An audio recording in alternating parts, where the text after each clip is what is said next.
Hello. Good evening and welcome. Evening. Hello. Why are you waiting? It's because Mark were constipated. Evening, Billy. How you doing? Block, how you doing, buddy? Are you well? Block.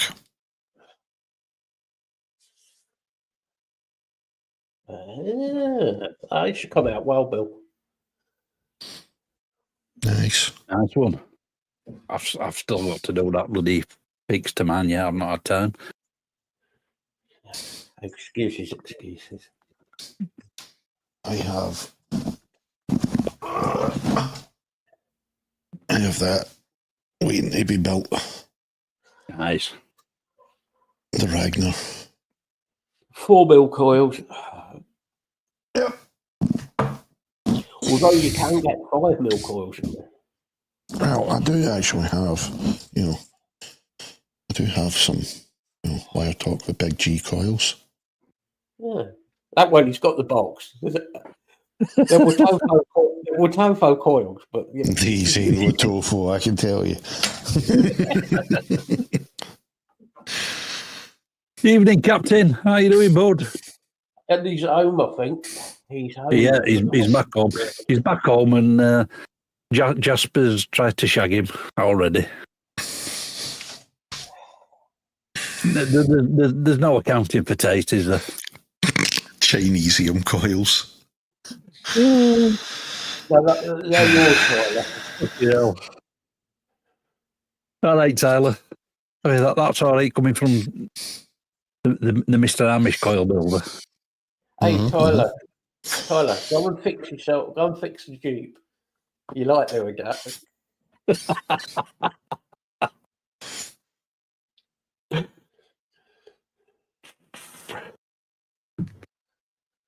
How are you two doing?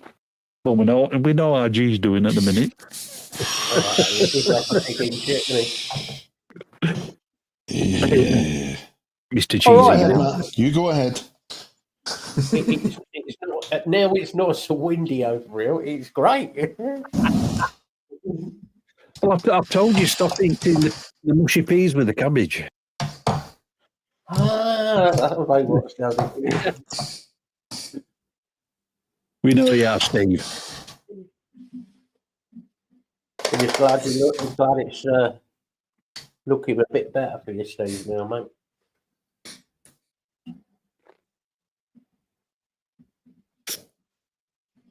Yeah. You don't own a Jeep yet.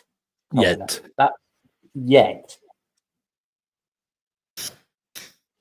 You are stupid enough, let's be honest. Hey, I can't complain. I've been driving around in a Jeep for last month. Yeah, but he's like one of them Jeep Wranglers, like the pink bar. Yeah. Oh. See, at least I've been driving around in a Grand Cherokee, so at least it's a decent Jeep. I think Tyler's a bit light in the loafers, if you know what I mean.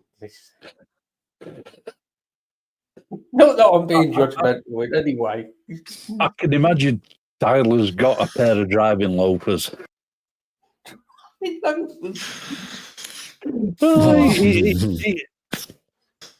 can just imagine. He's like a Jeff buys cars, and he's got his driving slippers and a pair of those leather gloves with the string back on. Yeah. Or I used to call them the Boston Stranglers. Yeah. Oh, nice one, Steve. Nice one. That's good news, that is, Steve. It's looking a bit more hopeful.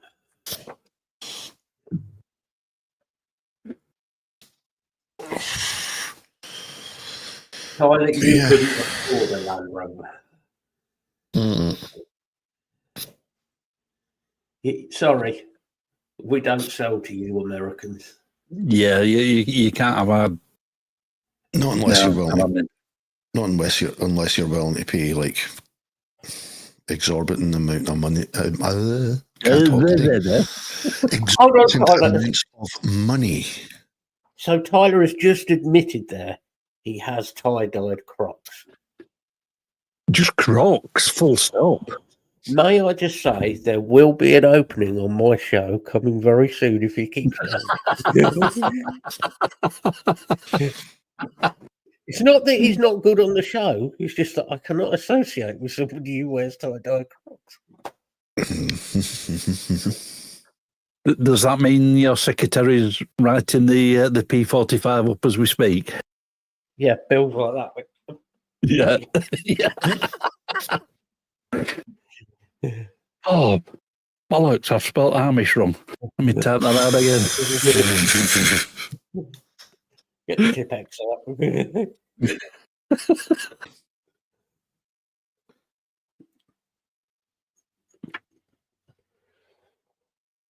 Yeah, for fuck's That sake, does he look goes- nice, that plays RDA.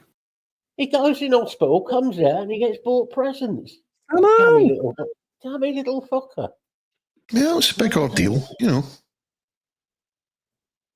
It's either that or be really patronising and buy him a lollipop.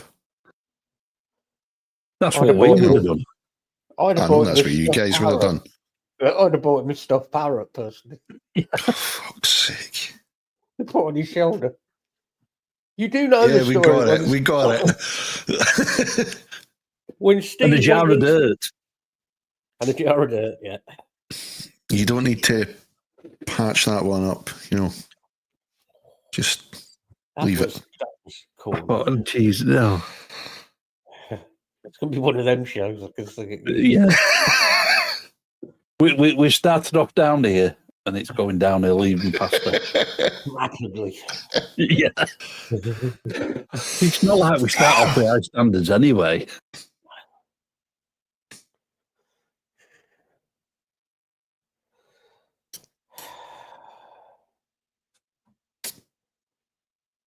But only bit of music news I know of at the minute.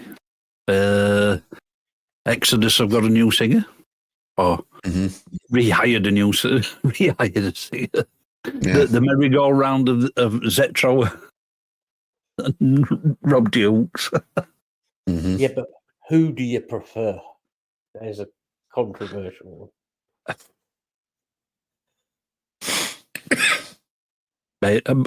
Bailoff.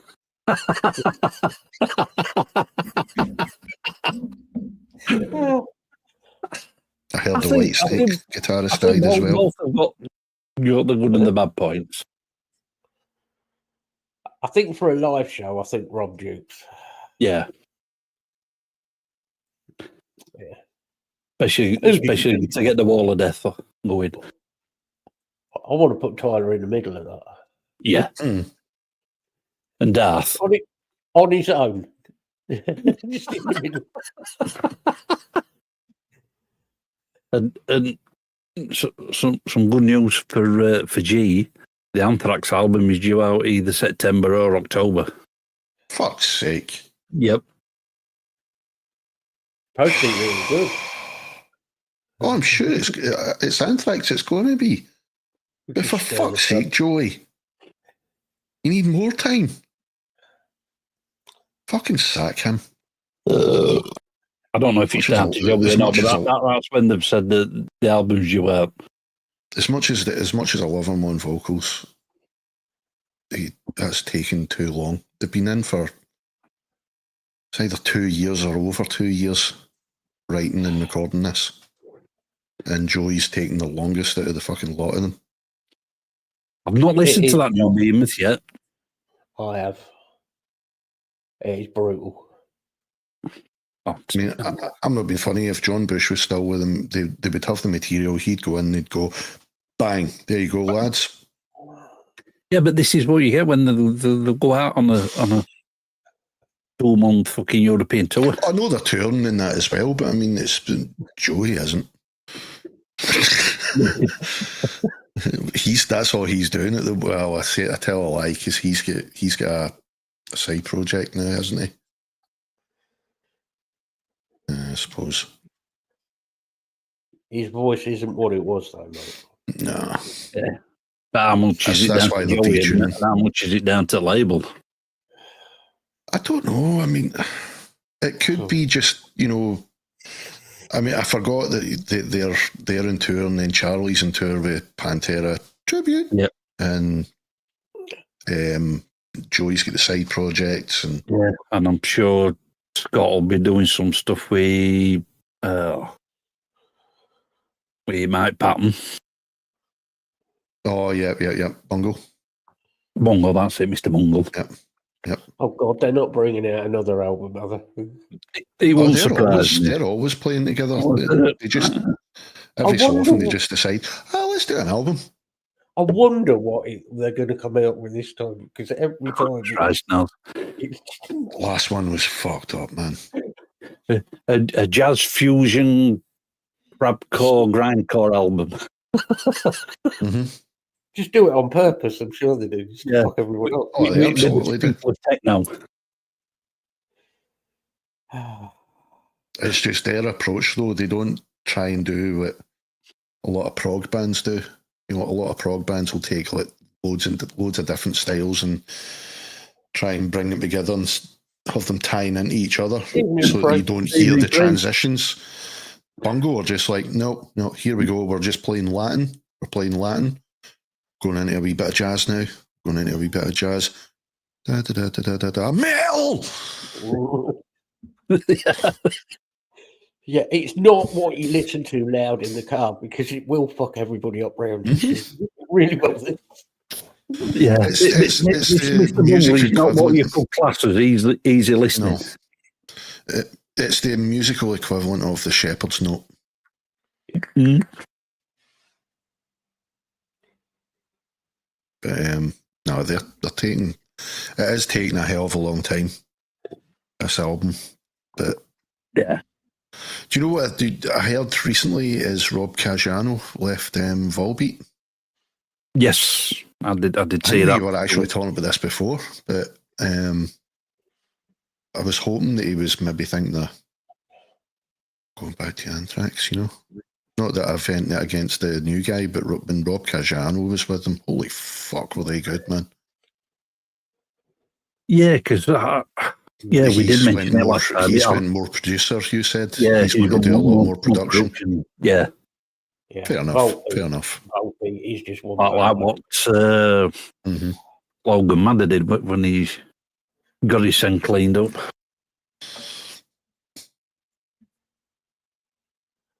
There is the other bad news while we're on about Behemoth that I said about before we went live when the Jew was coming in. That Iran and their open-mindedness towards music. Somebody in Iran has been doing some music and done a song that they find blasphemous. So they put him in prison for 5 years. Happens all the time over there. It's all right. No, they're not going to keep him in prison now. They're just going to take his hands. No, they're going to execute him. I mean, it's a normal approach. You know, I don't like your music. I don't like G's music. Yeah, you know what? I can choose not to listen to it if I don't like it and just let you be happy over there playing that shit that I don't like. No, I'm going to kill you. Yep. It's a mature religious attitude. Mm-hmm. Open-minded. Religion, the root of all evil. There's a band back, I'm going back as far as 2013. There was a band from over that way. Might have been Iran, actually. And, but they were one of the very few bands that actually kind of made it outside of Iran. I can't remember the name of the band, but I think I know what you mean. Yeah, they got well known outside of their own country enough that they managed to escape. They literally had to escape the country because they were getting threatened with that as well. They were getting threatened for being anti-religion and, it's against the religion, Satanism, yada, yada, yada, and, we're going to kill you, though. Not turning into... So they had to fuck off. The whole religion is blah, blah, blah show, because I'm not going down that, mate, but what sort of simple-minded person actually has that view on music that I don't like your music, therefore I'm going to murder you, or I'm going to have you executed? What? It's an expression is all it is. It's not a fucking way of life. there's lots of music that I don't particularly like, or loads of you don't like. All right, I don't listen to it. End of. Well, do you remember Ender? You remember Ender? Right. Yeah. We were sitting. Our friend Nick. Right. For those that don't know, right, our friend Nick, former YouTuber, now went over to Twitch. So he does a thing every Sunday. He just sits in his Discord channel, the voice channel, and everybody that's subscribed or follows comes in and talks. We just all sit and shoot the shit. And Ender came in, and I was just sitting flicking through tunes, and I was like, oh, wait, hear this. And I shared it, and it was Igor, Nervous Waltz. Yeah. And Ender does not like metal. He's on the spectrum as far as I'm concerned. He's untested, but he's on the spectrum. Yeah. Because there's a lot of things his life regimented. Yeah. And if one of those things is off kilter, that's him. He's off kilter. Like, don't get near him. But he was sitting listening, and he was like, "Holy shit, that voice!" Law's voice and Igor, and he was like, "That voice." And I was like, he says, "Nah, I'm not a fan of metal at all." He says, "But that's making me question it now." And I'm like, honestly, dude, once you get past the noise, which is, it's there, it's not there just to piss people off. It's there, because it's just raw. Because that's what the music's about. It's raw emotion. You're exposing nerves, basically. And sent him a whole load of tunes, and he's like, I get it. I totally get it. Metal isn't what people think it is, which is it's just a lot of people make noise. No. Metal is the closest thing in modern music. It's the closest thing you'll ever get to the greats, the classical composers. Metal is the classical composers of today. Yeah, it is. Because it's like what our later approaches, the more extreme stuff that I listen to, with the more extreme sort of guttural and screaming vocals. Yep. You don't listen to it as vocals; you listen to it as another instrument. Exactly. That's basically what me and Ender were saying. He says, I understand the need for the distortion, the noise. He says it's a textural element. And I said, exactly. It's there to enhance or accentuate or, blatantly shove it in your face an emotion, which is usually fucking anger, frustration. That's what metal is. It's just it's a release of all that shit. So you need it to sound like that. Otherwise, you can't go up on stage with a fucking acoustic guitar, and just say, right, here it is. This is a song about ripping people apart, because that's what I'd really like to do in my brain. Because I'm so pissed off at work, and then just go and go, sounds so angry, doesn't it? This is the acoustic version of Hammer Smash Face. Yeah. Exactly. Icon Blood acoustic. Yeah. It's just never going to work, no matter how many times you try it. Nope. I mean, don't get me wrong, there's certain bands and musicians that can do that somehow, like Devin Townsend. He can take something completely brutal, a subject, and somehow make it into the happiest wee tune you like. And it's not until you dig into the tune you can start to see how sinister it actually is. Yeah. See, it won't surprise me if somebody like Devon's not on spectrum somewhere. He is. He absolutely is. He was tested about 3 years ago. Right. Yeah. 4 years ago. He's also synesthesic as well. So he doesn't hear or feel sounds as such. He sees them. He sees sound. He sees frequencies and keys. Yeah, because there's a video out there of him talking to somebody about that, where he's saying where he wants, and he's talking about where he wants colours. Mm-hmm. But he's on about where he wants certain things. That's what it is. It's the opposite of what I said. He sees colours as music. Yeah, and he's telling somebody with colours where he wants it, and the bloke's just like, Or music is colours, yeah. What? Huh? Was it not Samus? Was it not Samus 66 video? The guy that played the drums for him in one of the albums? I think it is, yeah. And he was trying to, because I think I know the interview you're talking about. I think I watched that. It's just the guy's face, is like.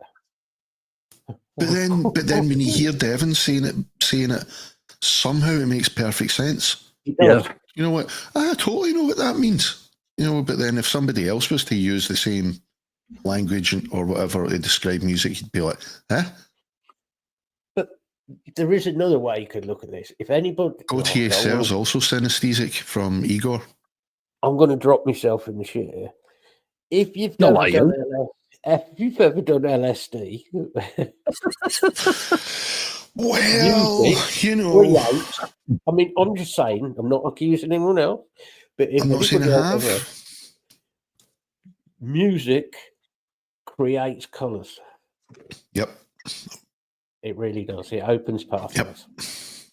Yep. And that isn't me recommending that everybody who's watching go and do LSD. It's great. No, please don't. I can neither confirm or deny those rumours.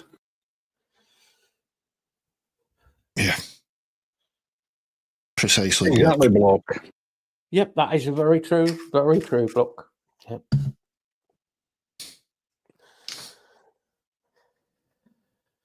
D-Dub, how you doing, bud? Hey, D-Dub. And I've been fucking my head up this week with zeal and ardour. You dove head first into that rabbit hole. I'm proud of you. Fuck, I'm mate, proud of you. Some of those songs, you're just saying about how deep, you know, you can have like an acoustic almost part. Yep. But when you start really listening to it, with the aid of It's some of the dark videos as he's shit. done, some of it is really dark and it's really There's deep a song, meaningful. There's a song on one of the albums, I can't remember the name of it, but it's got a purple cover. And there's a song on it called Row, Row. And I had my favourite tracks of Zeal and Ardor already chosen. And in order, it would probably be Run, Gotterdammerung, Death to the Holy, Church Burns. They were my all-time favourites, right? I listened to Row, Row the other night and I was like, wow, that's it. It just shouldn't work. You tell somebody what the song is and how, and the style and how it's played, and you'd be like, that's never going to work. How? And it's basically just like a gospel, you know, like a small gospel choir kind of delivery, and it's all the and it's in the major key, and then halfway through one of the lines goes minor, and the whole fucking mood of the song just goes, oh shit, something's coming, something's going really dark here. And it does. And then the chorus kicks in, you're just like, what the fuck? It shouldn't work. It does. It really works. Yeah. He listened to my cover.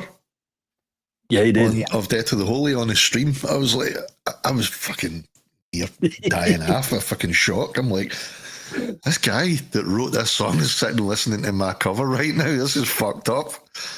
And he was folks who were like a fucking giddy kipper. He was like, there should be a fill coming up here, and I had the fill where it was supposed to be, and he was like, oh, okay. And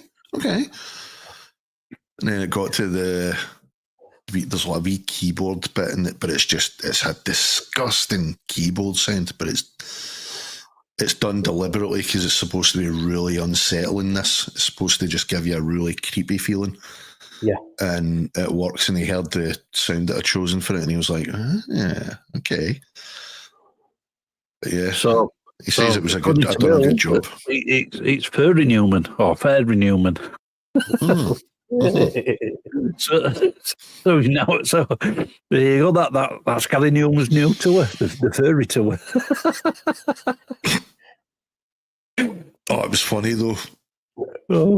Manuel Gagne is the guy that composes and sings and plays all the songs for Zeal and Ardor. Yeah. Oh, fuck's sake. Oh dear. But yeah, he does all the writing and singing, guitar, pianos, anything like that. He's the one that does it. But he streams on Twitch, and he goes to play the track, and I'd raided into his channel because I was streaming yesterday, so I raided in.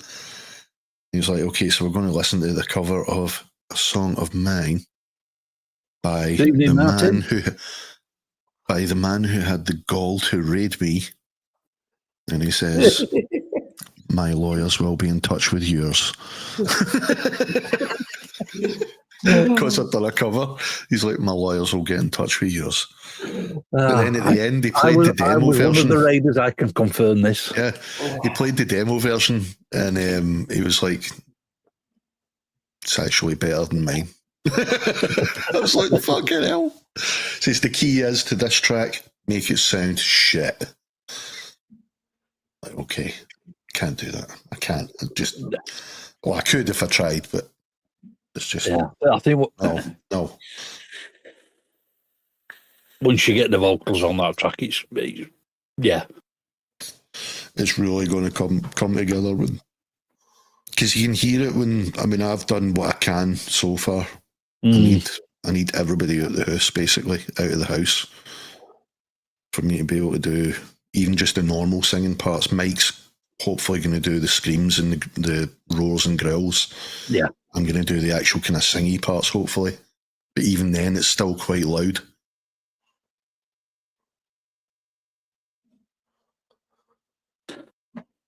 Yeah. The other song, Great Biggest Charm is the other track. Oh, yeah. The video to that. It won't make a lot of sense to people the first time they watch it at the start, but watch it all the way through. The video to Death of the Holy won't make a lot of sense because you're sitting listening to the subject matter and you automatically assume you know what it is about. But the video is about finding an alien artifact, disproving the existence, and it basically says there is no God. So, but the mere fact that he found this is supposedly meant to invoke, there is no God then because he created us only. So that's what the whole song's about, is there's no God. It ran as Bandit already because it's got the words death and holy in the same sentence. Yeah, I mean, it should be fairly obvious. Sometimes you still need to spell it out for some folk. Oh, yeah. Oh, yeah.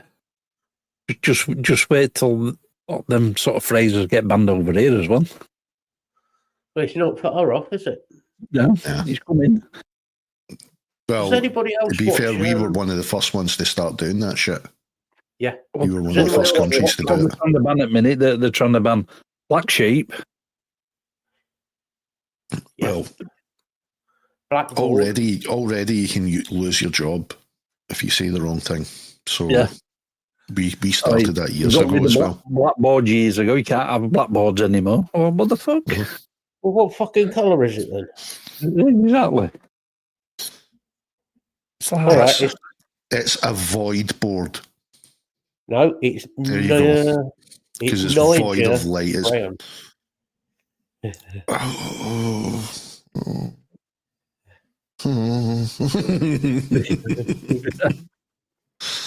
Why? What the fuck you, Stan? No, apparently that's worse, Bill. Apparently that's worse. No, because that's deflammatory to everybody then. That's what I was raised. We were all raised as kids, and that was the word that we were told was right. So we grew up saying that, and then all of a sudden it was, no, you can't say that. You have to call them the word that we were told not to use. Let's not get bogged down by fucking terminologies, people. Let's just fucking go on with it.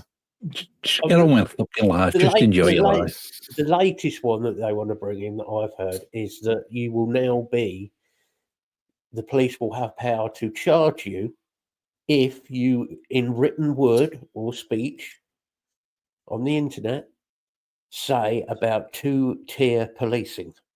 Yep, that's another one that's... Yep. So you're not allowed to be critical anymore?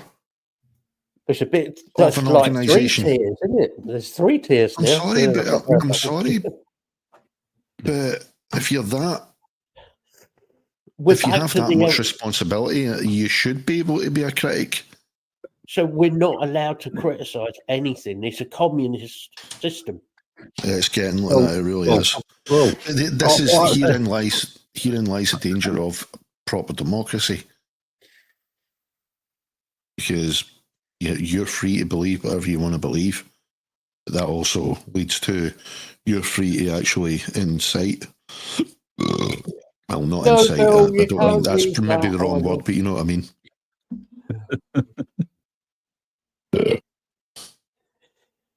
Yeah, there was a leaked document that's come out in the last couple of days from civil service department, and if you mention 2-tier policing, you're going to be classed as far right.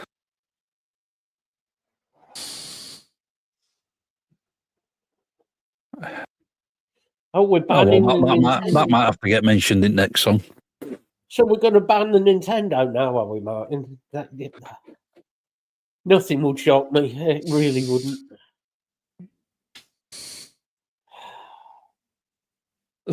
Crying out. Men in black. At least, do you know something, Martin? I'm actually quite happy with that story then, but do you know why? It's not for the obvious reasons. That I'm happy with that story because at least they've finally moved on from the fact that it's just a game and a cartoon. Remember back when it was first became a massive success, the Mario games? No, it's a film. They were all talking about how it was insensitive. It was insensitive to Italians. Yes, it is. And as I'm half Italian, I'm insulted. I'm oppressed. I don't give a fuck. Come and have a look at the violence inherent in the system. It's a bit like violence inherent in the system. You can't do any jokes about the Irish. The Scottish people have said we can't do jokes about the Irish. Well, the Irish don't give a fuck, so keep doing them. They take the piss out of themselves. That's the key to life. Self-deprecation, knowing that you're not better than anybody else. That's the way. A fucking joke for, it's a sense of humour, having a laugh. That's the same about anybody north of fucking Watford. Yeah, London, let's be honest, is a cesspool.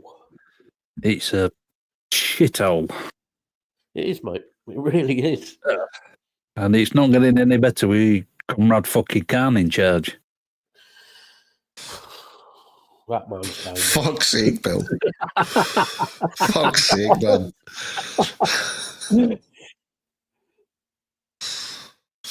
Hello. Fuck your hands, Briggs. You give it 10 minutes, Bill's going to get a visit by the thought police. Yep. Nah, they won't visit Bill. He doesn't have thoughts.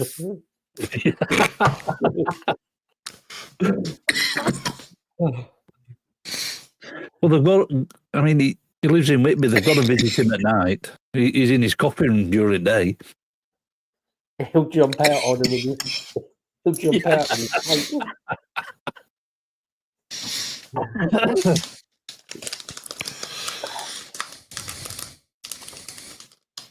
It's like we all take the piss out of ourselves, out of each other. It's like DW.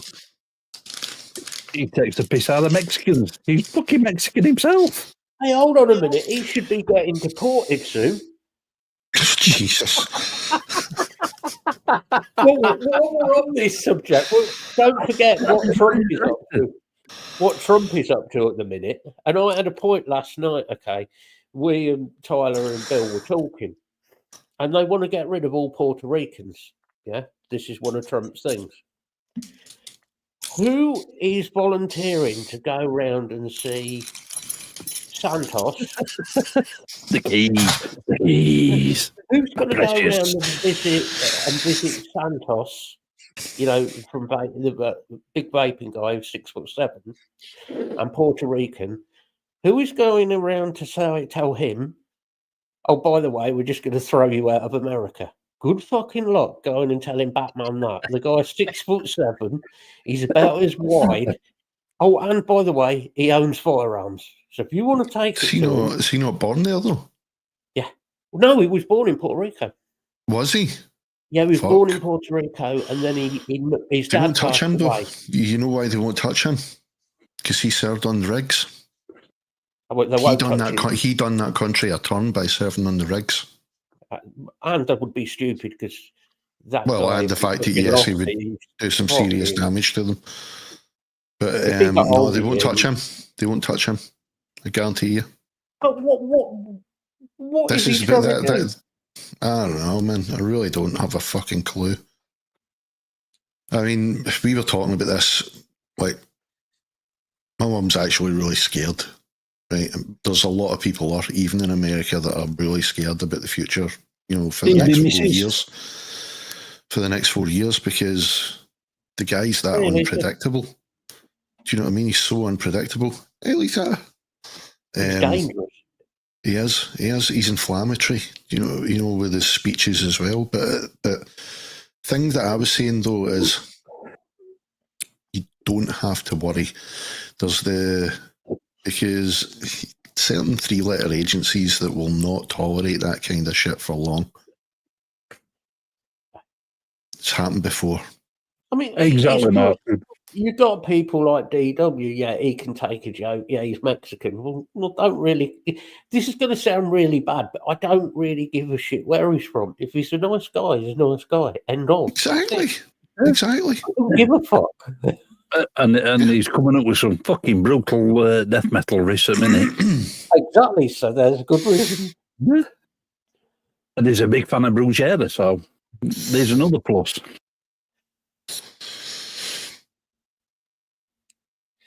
The thing that just annoys me though, really, at the end of the day, is he's going on about all this. You know, if you're a first generation, you know, even if you were born in America, that doesn't automatically grant you citizenship. If your parents migrated to America, you're no longer guaranteed citizenship, even if you were born there. Okay. Now, I'm not being funny, but is your whole fucking country not like that? So he's going to throw himself. Is that not how it was fucking founded? You know, a bunch of migrants that come over looking for freedom and just to get away from where they were and being oppressed. But you're going to just forget about that now. You know? There's an idea. Go and find an upstairs window, grab hold of yourself by the shirt collar and throw yourself out of an upstairs window. And take Starmer with you. But he's talking like he's talking about the country like, you know, they are all from that fucking soil. I'm sorry, no. No, there's only the fucking indigenous. That country is not even used in the first place. And you are a child of immigration. How can you talk like that?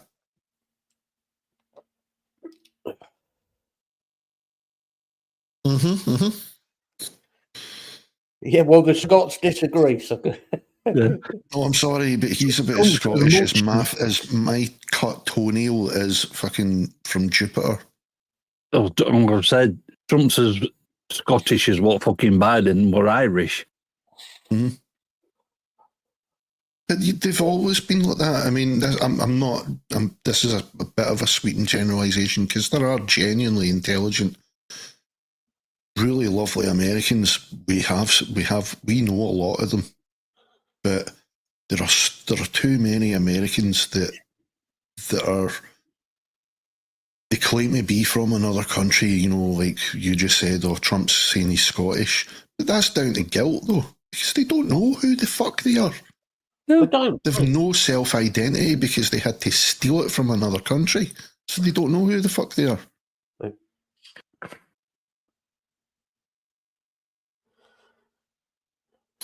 It's imposter syndrome on a fucking international scale.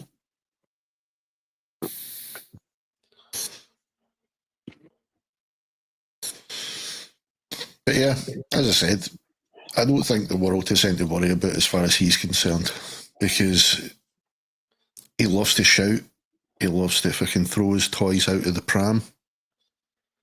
he loves to fire people for not doing the job that he should be doing himself.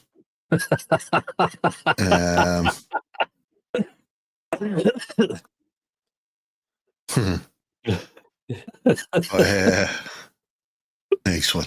Nice. But yeah, if he starts to look like a threat to even his own people, he ain't going to last. Yep. See, I crossed the border once. I went to Lancashire once. Fucking worst half a day of my life. I'm an immigrant. I migrated to Northern Ireland. That's an immigrant.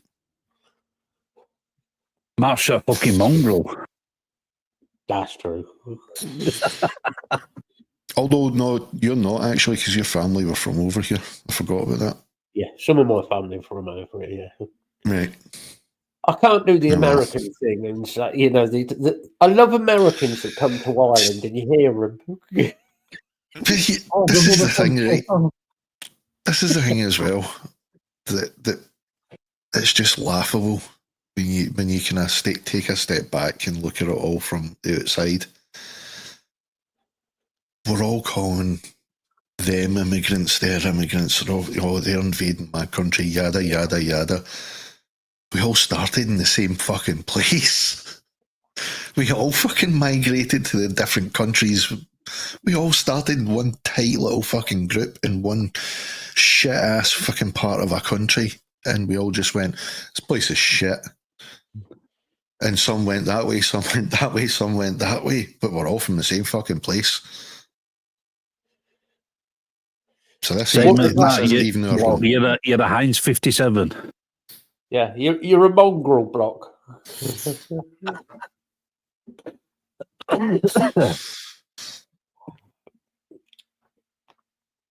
It's true though, that is. We've all come from sort of the same parts originally. If you go back far enough.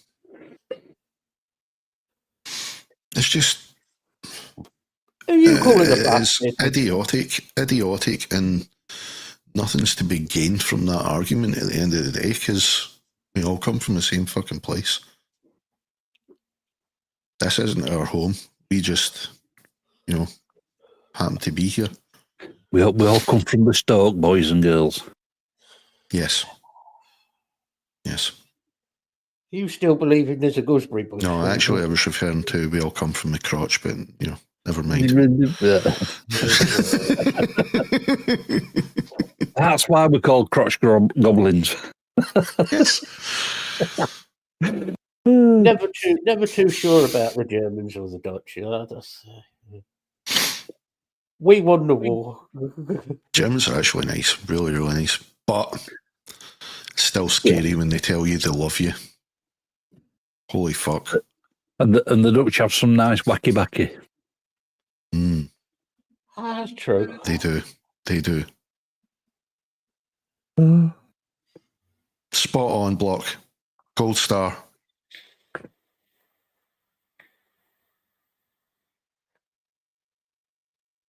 We're all from hot ass Africa. I've never met a nice South Africa. The Middle East. Supposedly it's Africa and the Middle East. It's like a little band there. That's where we're all from. Well, that's where Toto were from, wasn't it? Think so, yeah. Did I mention your name there, Tyler? You've just put yourself up for that, not me. Oh, God, you're not one of those. Tyler's definitely a fucking Heinz 57. So what you're saying is you're American, Tyler? No, he's American. Oh, he's definitely, yeah. I would say. Fuck yeah! I would say all he needs is sort of a rebel flag and a pickup truck, and he's sorted. I swear he's. I was just like that, the General Lee.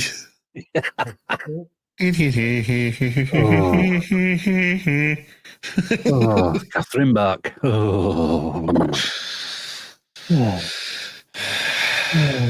Pause for contemplation. We just need a moment, boys and girls.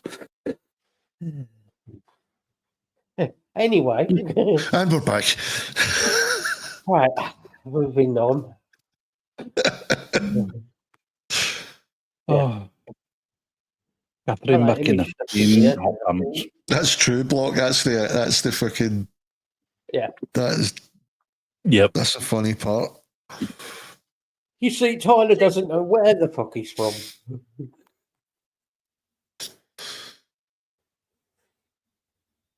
I mean, I know you guys take a piss, and I know Tyler is far from, completely thick, but there are folk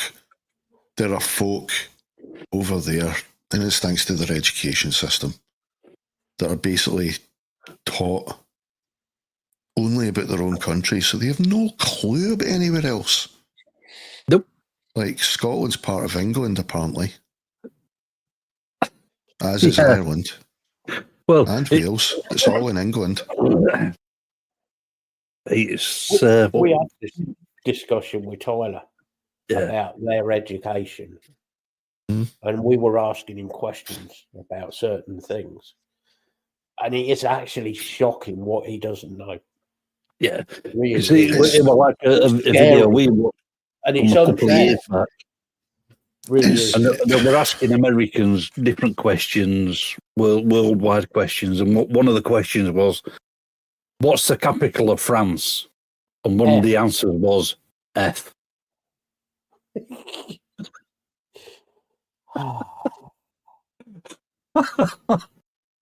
It's like being in, what was it they used to call that special class? Remedial class. I needed to use the other R word. That's just normal education there, apparently. Then, or you dangle the carrot with the answer there. Yeah, or as we used to call it, thick table. But I mean, it's at the end of the day, all it is sanctioned indoctrination. That's all it is. Government sanctioned indoctrination. Yeah, it really is scary.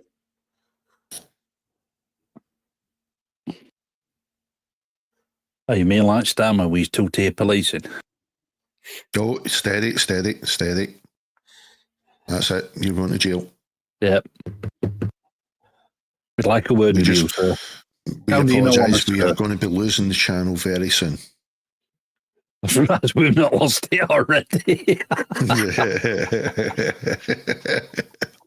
It's going to happen one day. It's going to happen. I don't know why that would happen. I really don't. Sat here one day, you just see the wheelchair go sideways. Please. You have been exterminated. No, I have not. Fuck off. I'm getting better. I might go for a walk. Not quite exterminated. Like Malcolm McDowell. I'm not going to be able to give me brain treatment. There's no brain in here. I'm going to say they've got to find one first. Yeah.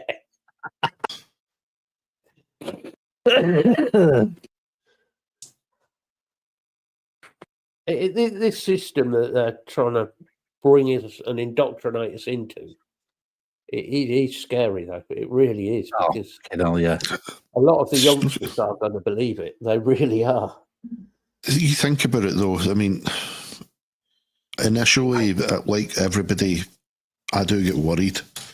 But then I sit and think about it, and I'm like, no, there's no point in worrying. If it's going to happen, it's going to happen. Oh, yeah. But I know that we'll get past it, because you look at the amount of shit just in our lifetimes alone that we've seen, right? Where we thought that this is it. This is it. Yeah. We are fucked. And we've just somehow got through it. Every fucking time, somehow. Not everybody, right? Granted, not everybody, but we're still here. Some of us are still here. Most of us are still here. But so that's how I know when it comes to somebody like that, there's been too many people that like to speak the way he does in history who haven't gotten very far except for that. As soon as they start acting on that, that's when the rest of the world goes, you think so? Do you really think so? Yep. Or And more then- so the rest of their country goes, do you really think so? And does something about it before it even spills out into the rest of the world. One of two ways. They disappear into obscurity or they disappear. Yep. That's why I was saying, I mean, you can laugh all you like, but I mean, it's well known in American politics that they have and will take people out if they think that they are a threat to their own democracy. And that guy's threatening us a fucking civil war. Oh, Bill, I'm surprised he's not started building fucking gulags over here. They're all going to be in Lancashire. Oh. And it was actually, right, here it is, folks. I know you're all waiting for it. Tinfoil hat time. We've nearly done an hour before the tinfoil hat came out. Yep. I was talking too much sense. I'm sorry. I know it's not like me to talk sense, right? Right. I'm going to tinfoil hats off like a couple have to do. Okay, so here we go. I was watching one of my podcasts recently. I can't remember who it was I was watching. Might actually have been Joe Rogan now I think about it, so it's not left field that this is coming from, right? Because he talks a lot of sense, except for, certain things. We'll not talk about that one. In a lot of other areas, he's very sensible. Let's just put it that way. But they were talking about all the policies Trump has and that he's already acting on. Because obviously in American politics, media, they're portraying him as that he's the president of action just because he's actually supposedly doing something. He's just doing the wrong things. But anyway, he's doing something though. But, well, he does have actions. They just come out the wrong end. But anyway. Yeah. So they were talking about how he's teaming up with Musk, right? Not just, I know Musk's now the head of DOGE, Department of Government Efficiency, but he's also going to be spearheading the mission to Mars. Get your ass to Mars, where they're going to colonise within 15 years, I think they said. 10, 15 years. Can I volunteer the Labour front bench to be the first? Yep. We've got the first building party sorted. They're Mexicans. D-dub. Now, apparently this is going to be... apparently they're going to be throwing a whole shit ton of money at this. Like, they want this to happen quick. And it was actually Joe Rogan. He's one of the very few that I heard mention this. If it was him, it might have been somebody else. But it was a bloody good point, though. They said, why is it that he's so eager to colonise Mars? Because there's too much shit going on here. So much shit going on here, and even in their own country. Why not sort that out first? No, he's waiting for that to get sorted out so that him and all his rich fucking buddies can fuck off and leave this place in shit. That's why. Yeah.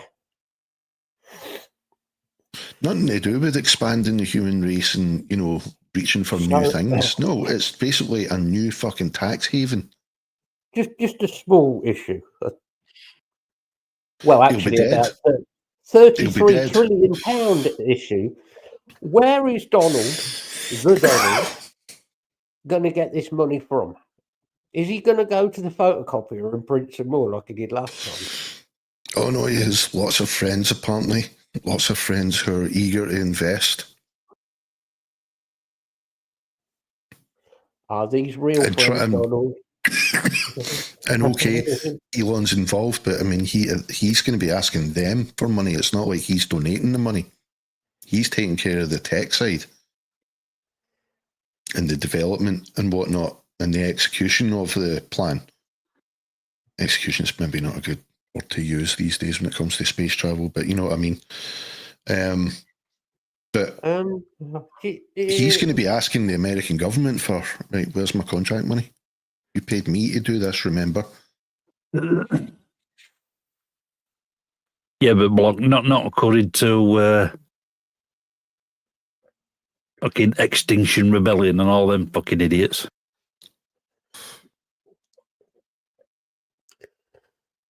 There's lots of scientists with radical fucking...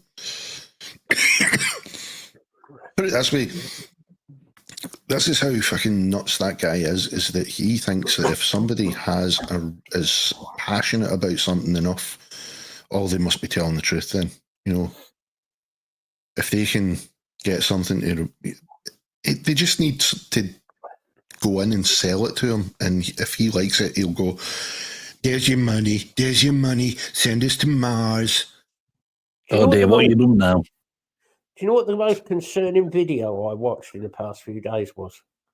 Elon Musk doing the Tesla dance. Oh, not one of mine then. No, you're much better. Please, nobody dance, mentioned the so-called salute. If nobody has seen it, go and look it up on YouTube. It's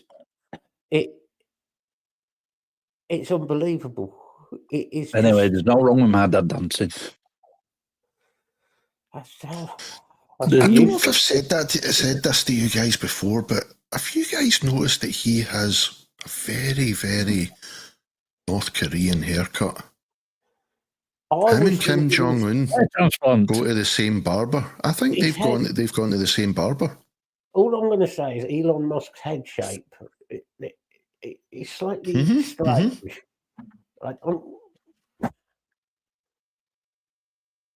Oh dear.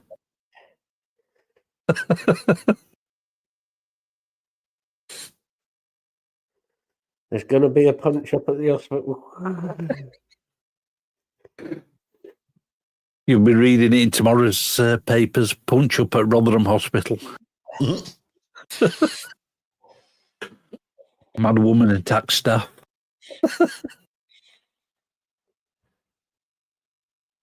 The earth is flat, Bill. Stop being so stupid. What on earth makes you think it's round?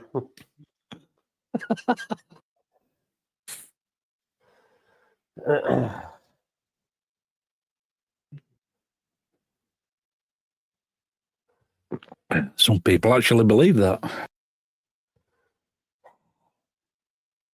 Yeah, the same idiots that voted for Trump. And the same morons that voted for Trump. Easy target. That was a good one. Yeah, that is true, Rock. Also true, Bill. It's not a perfect sphere. It's a squished sphere.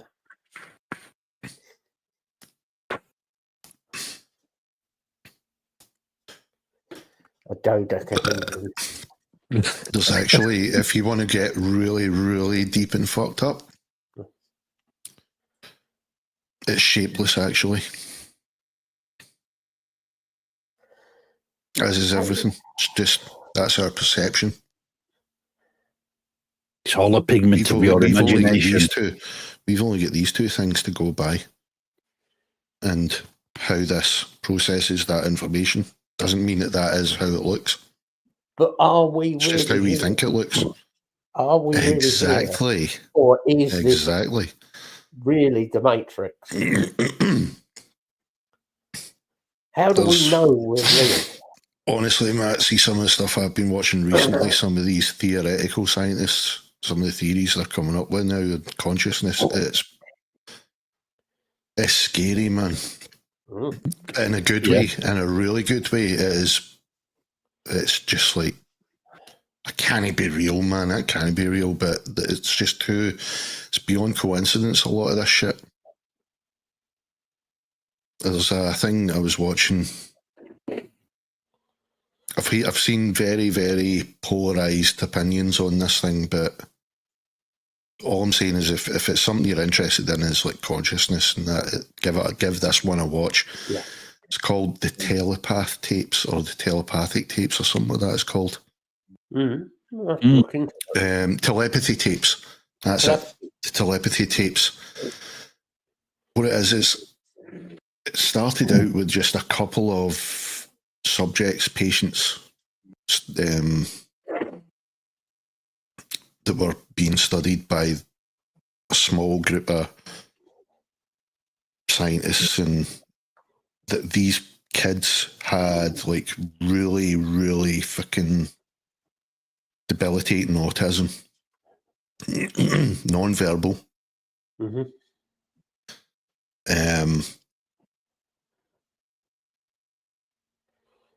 Didn't respond to verbal either. But then it was one kid came home. They were trying to ban this in America. It was a type of teaching. Yeah. They were using it as a teaching tool. They were using like iPads or tablets, basically. Yeah. And they were getting the kids to point, what they were wanting to point out, basically. If it was a word, if it was a shape, they were asked about, they would point to the shape, animal. You get the picture, right? Yeah. But in order to do that, in order to get them to learn how to do that alone, involved a tutor or a teacher being hands-on and guiding them for the first while, right? Guiding them to the answers until they realised what they were doing themselves, the patient, and then slowly they would start taking less pressure.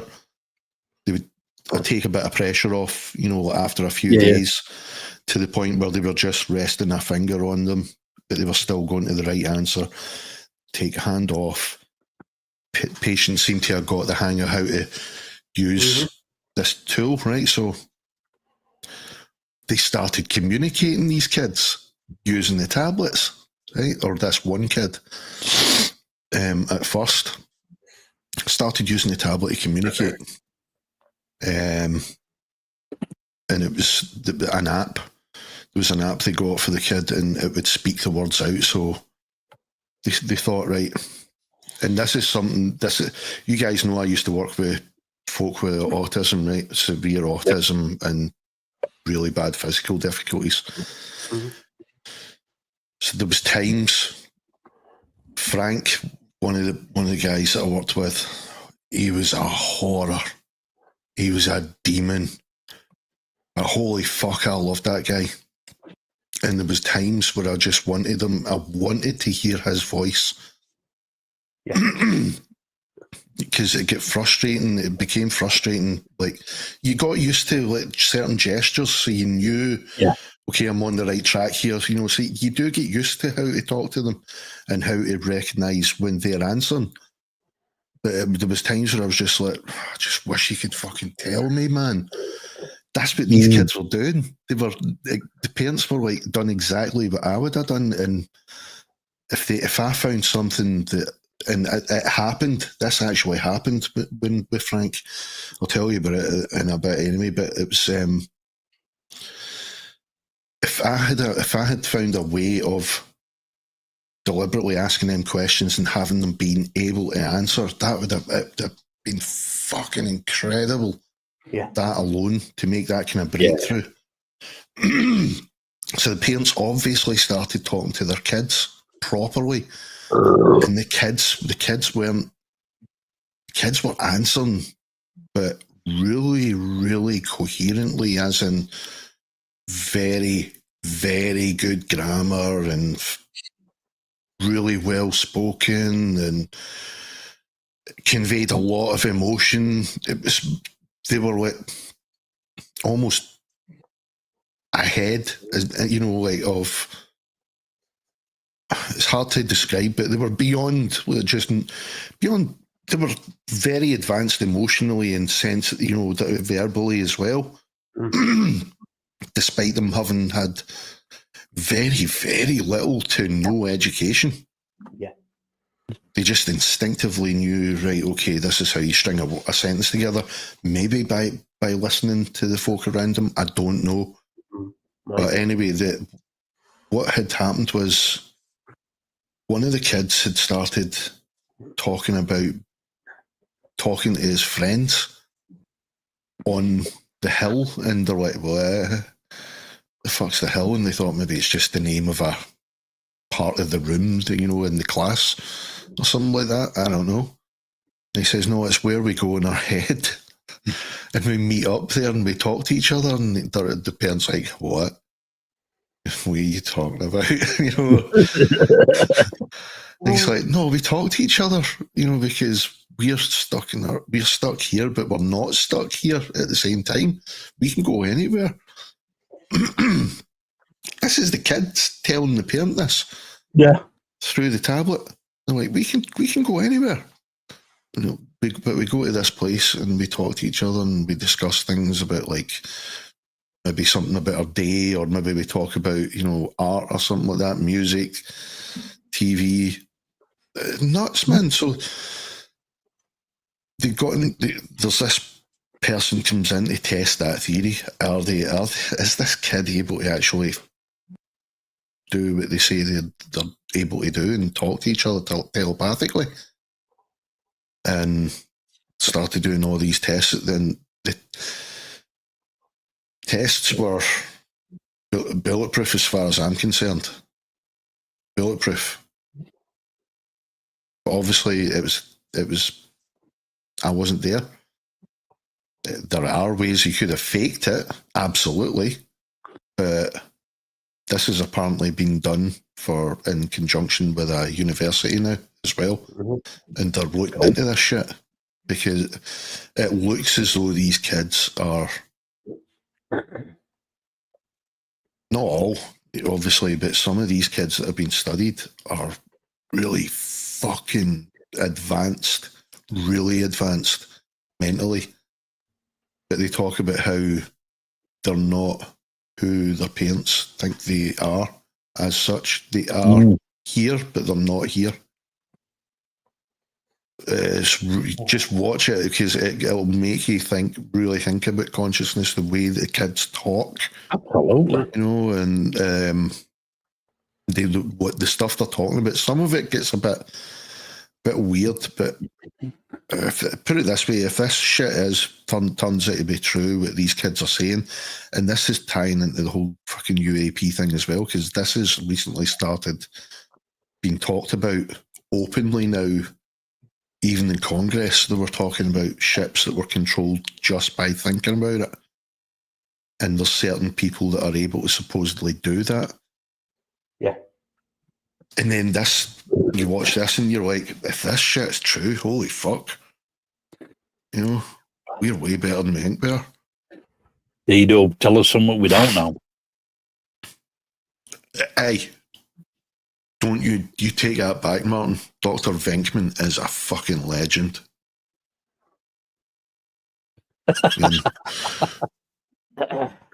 This man has no dick.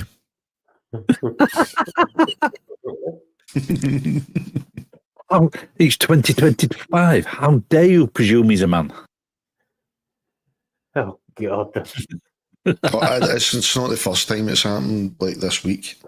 I've done it in Saturday night and games night. I presume somebody's gender.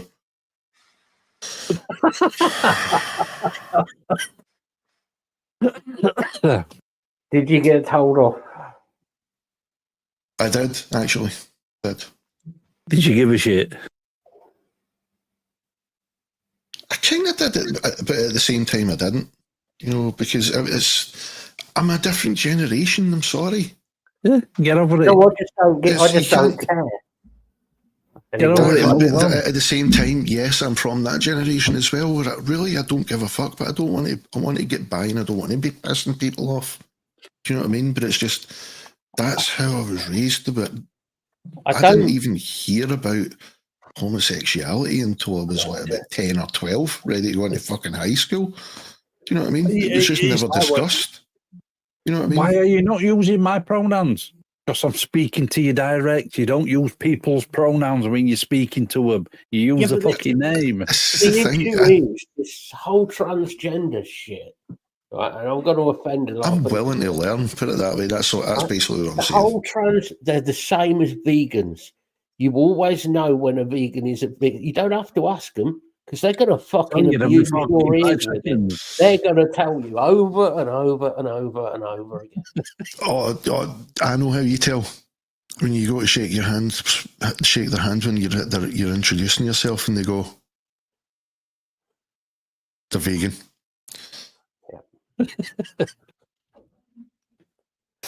I've already sized you up and have about 20 judgments ready. Yep. From that, just by that look alone. And they can't shake your hand because they've no strength because they don't eat meat. It's like a wet lettuce. What do you mean there's a wet lettuce? I was going to say somebody's name, but I'm not going to do it on the show. It wouldn't be fair. Do it afterwards. You all know who it is anyway, but I should say it afterwards. It won't be from Irving, would it? No. No. No.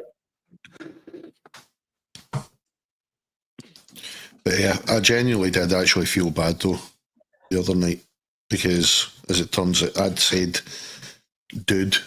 I mean, I say dude with my niece and that as well. It's just something I say, you know. Well, I'm not saying like, this bloke that has no tits, you know, and has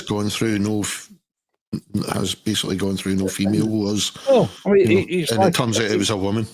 Yeah, it's like she was really nice though. She was really nice about it.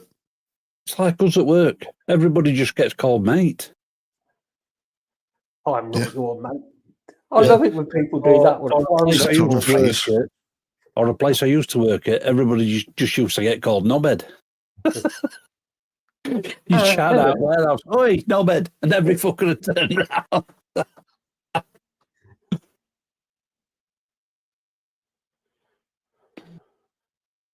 I love you, Lisa. Yep. That's what.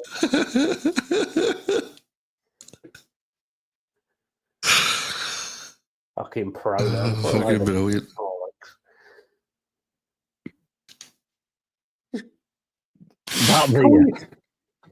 You can call yourself whatever name you want, okay, in life. If you want to change your name and whatever, that's fine. I did. I called myself the Evil Wizard. Exactly. Well, actually, no. It was Brian Bauer that renamed me Evil Wizard. It's Brian's fault. It was his fault. It was a skit a few years back for one of the Lords of the Rifts. Where is the gobby Canadian? I haven't seen anything of him for ages, Mr. Chappie. Yeah. About time we had him on. Try and get him on a Saturday show. What? Need a break from talking. Yeah.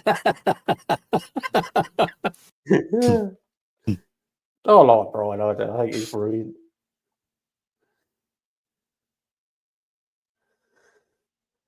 Lisa's in full, like, I don't give a fuck. I'm going to say what I want. They're fucking morons. Yeah.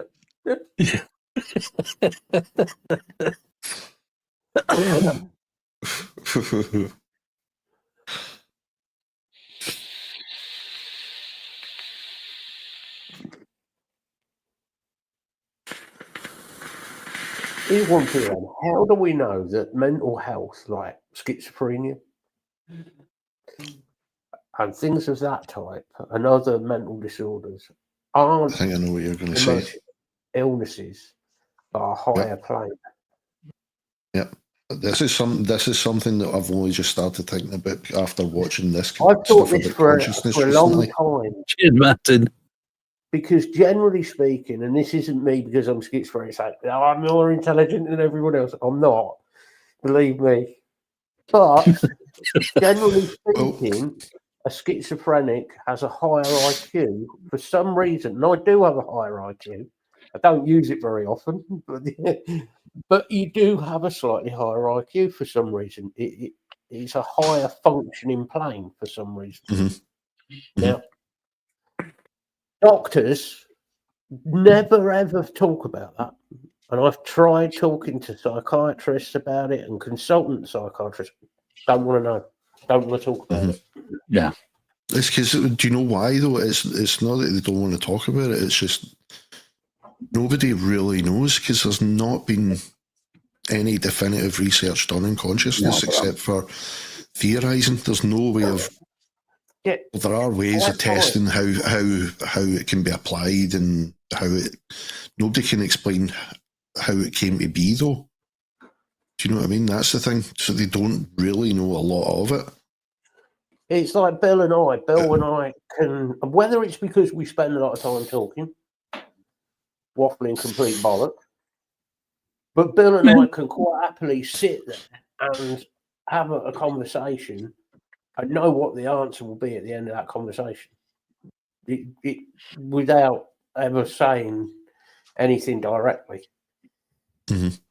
Which there is something that's you do get to when you've been around or friends or partner with somebody for that length of time, you do develop a kind of not a completely non-verbal, but you don't need to say a hell of a lot. No, because people just know you that well. They just know instantly. Like you can look at somebody, if somebody says something daft, you know, like, but it's specific daft to just your type of sense of humour. You can look at that person, you just know that they're thinking that, you know, there you go, that's non-verbal, you know what I mean? Yeah. But there's a guy who has been studying consciousness for fucking decades, Rupert Sheldrake. He some of his theories and stuff that he's investigated and documented is nuts, man. It is nuts. But he was talking recently about there was a study done in a group of, it was either monkeys or primates. I was telling my mum about this the other day. It was mind blowing. Monkeys or primates anyway, just off of this island in Japan. There were a group of them that had also made it onto the mainland. This bunch that were on the island though were cut off. The island was protected, so nobody's allowed to go there. This other group of monkeys though, you know, you're not on the island, you're free to do whatever the fuck you like. So they just started going about doing their own things and they started learning tasks because there was more availability of tools. They're like, oh, that's what that's for, and they figured shit out. Yeah. This type of monkey had never shown, you know, that kind of level of intelligence where they'd started using tools or whatever at this point. At the exact same time that this group on the mainland figured that out, right? They're being monitored, the island, right? Ones in the island are being monitored somehow. I don't know how. That was never established, but they were being monitored. The same time that this group developed this tool using ability,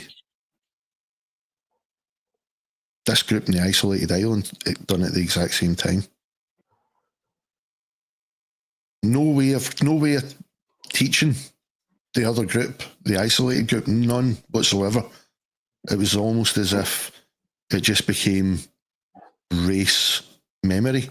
Yeah. Somehow, you know, so he's got all these things where he's studied shit like that and he has tested it and established, yeah, it's a thing. We don't understand it. We don't know how it happens, but it's a thing. There's one that he'd done, I think it was Stanford. They're usually the ones that do these kind of things. Done a study anyway with some university. And you know the mirrors they use for interrogation rooms? Yeah. Yeah. got someone to sit in the room, just carry on doing a task that they were given. You know, like, read this book. The person sitting reading this book. Okay. And they were told, right, at some point, you might think someone's talking about you or thinking bad of you. That was it.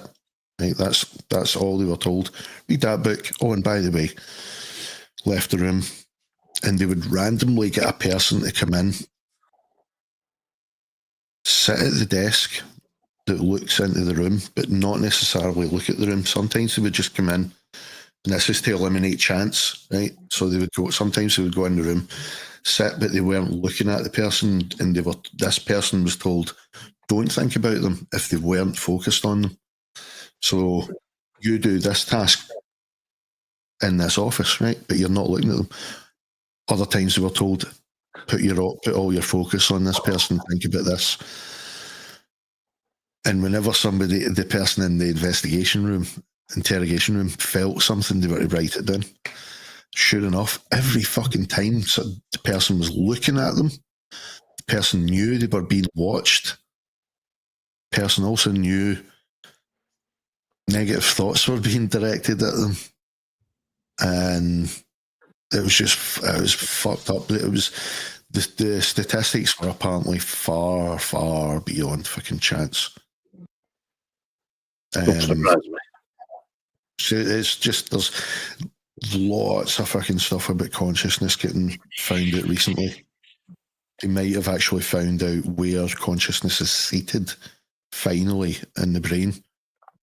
They found there's a area of the brain called the caudate putamen, and I think it's part of the brainstem. I think it's where the brainstem joins to the brain, so it's like it's the ports, if you like, of a PC. You know, where you put your freaking serial cables in or whatever. Showing your age now, serial cables. I know. But they've got these things called microtubules, which are like fucking far beyond atomic level fucking size. But these things are able to interact on a quantum level. It is fucked up, man, but they've found this shit out now. That also means if somebody was struck on the back of the head, it could cause damage to that and change your consciousness. Potentially, yeah. Which has been known to happen as well. Well, this is where I was going on, because my schizophrenia only turned up after I was 10 years old, and I got punched in the back of the head at 10 years old. Mm-hmm. So I'm not self-diagnosing myself, but but I do know what you're saying. Point that if that is true, it's possible. There's documented cases, though, Matt. There's documented cases of people getting blows hard enough to the head. There was a kid, if I remember right, because this rules out education, right? But it was a kid got a really bad head injury. Mm-hmm. Started talking fluent French. Hell. It's just weird stuff like that, but there are loads of documented cases like that. There was a guy who I've heard stories similar to that. Yep.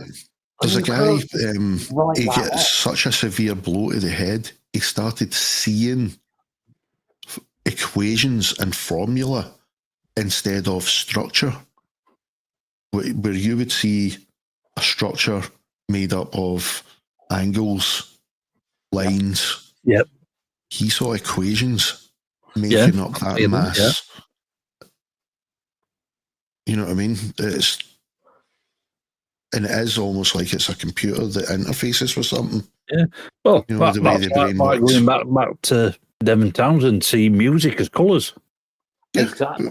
But it would explain a lot of that shit. Yeah. It could be. I mean, if they figure out consciousness, it's the theory of everything. That's it. It's not an equation that explains everything. It's going to be an equation that like a way of explaining consciousness, because it's looking more and more like consciousness is responsible for everything round about it. Well, yeah, that obviously, Lisa. Yeah, if it was the church, it'd be demonic possession. Yeah. We've got a video coming up about that on Second Channel eventually. The script is being written. Yes. Nice. Something that happened in the town of Barnsley. Yeah, it's a very interesting story. It's a very interesting. This is the one I was waiting for, wasn't it? Yes. If you said it was a script for a film, you wouldn't believe it. Yeah.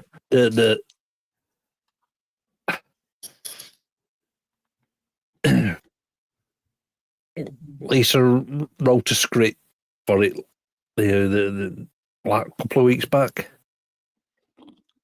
and it's taken about 6 or 7 pages of A5.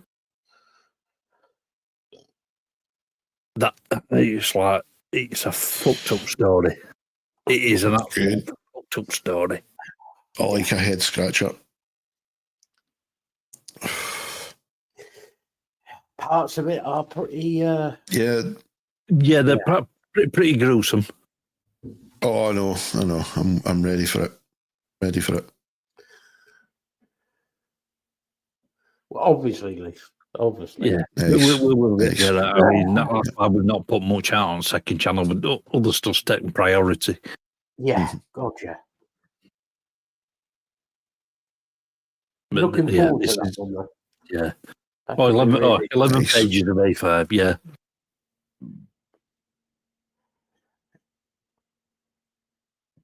It's a shame there isn't more legal paperwork available. Yeah, that is a that would be nice. That is a thing, because a lot of the court documents are still sealed. So it did end up going to court. Statute of limitations or our equivalent. What is it? Is it 75 years or 50? I think it depends on the case, doesn't it? Yeah, it depends on the case. I mean, this case happened in the 70s and it's still sealed. Yeah. I would love to see block crime pictures. Dark glass and neural. I've not tried the dark glass. Dark glass and neural together. Oh, wow.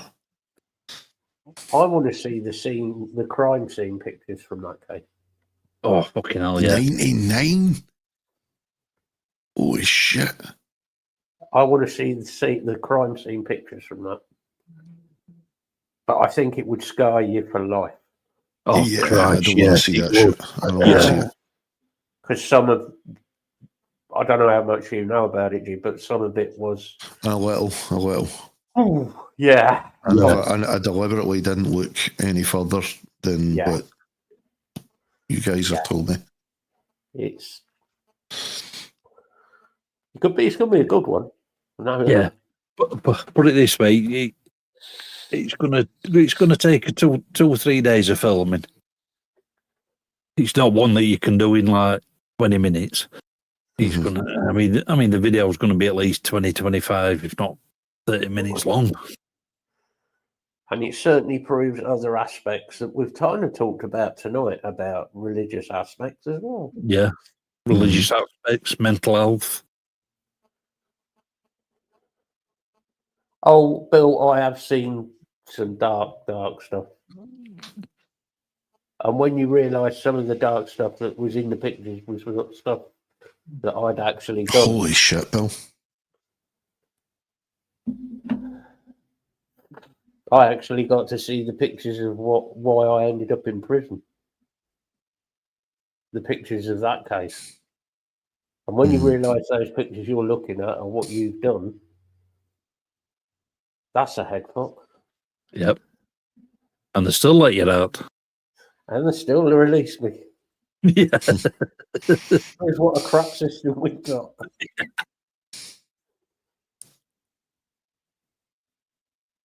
Well, you weren't classed as far right back then. Oh, I would be now, wouldn't I? Oh yeah. So I got my jumper on. I've got my National Front T-shirt on underneath, mate.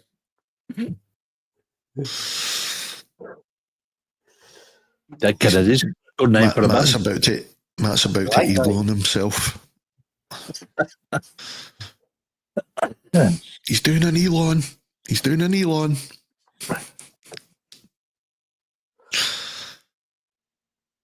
Cancel him. Yeah, we're not going to go to where the actual properties with. Yeah, that would be. Yeah, it's not fair on the people that live in that area, that are still living in that area. Plus, you don't know if the people in that house know like the whole story. Exactly. Yeah. If they have kids or something, yeah, that's a bit. Exactly. Oh, by the way, that room that you were living in. Yeah, this happened there. No, we definitely weren't released for that. Actually, no. I'll get this right. I was released for the courses that I did. So technically speaking, it was a good behaviour thing. I had to do quite a few courses on basically they're like an anger management type course, but a lot more severe. You have to why it happened, which was a bit hard to do because I blacked out when it actually happened, but that's whole different. Yeah, so I did. Yeah, I just regret the whole thing, but anyway, it won't surprise me if it were actually that property. Yeah.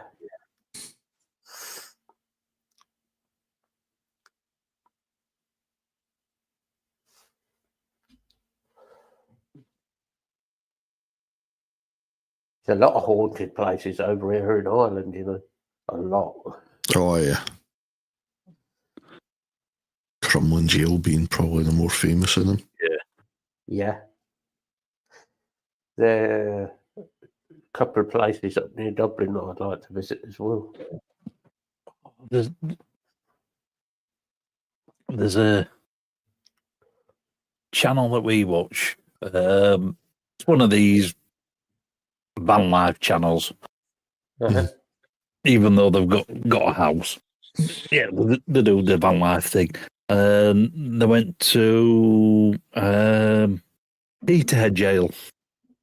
You know, the one that had the riot a few years back. Yep. Well, it's actually now a museum.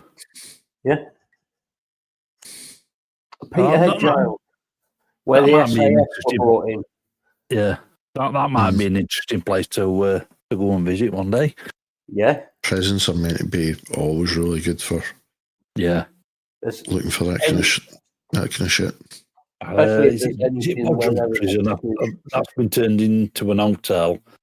We did look at going there, but then we saw prices. We're like, fuck that.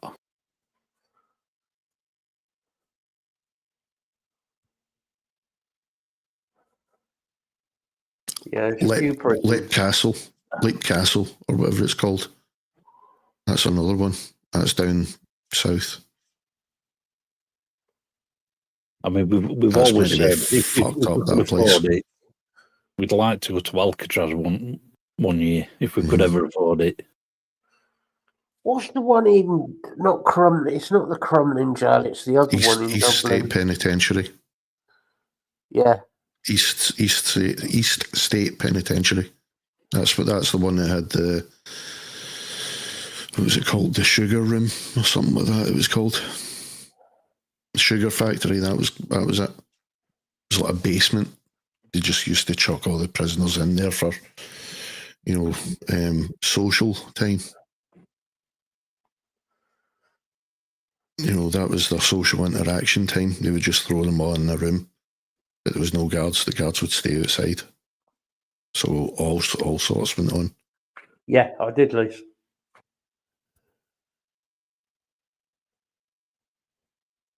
Nice. In Dudley. Let's be honest, Steve. It's Birmingham. It's bound to be depressing.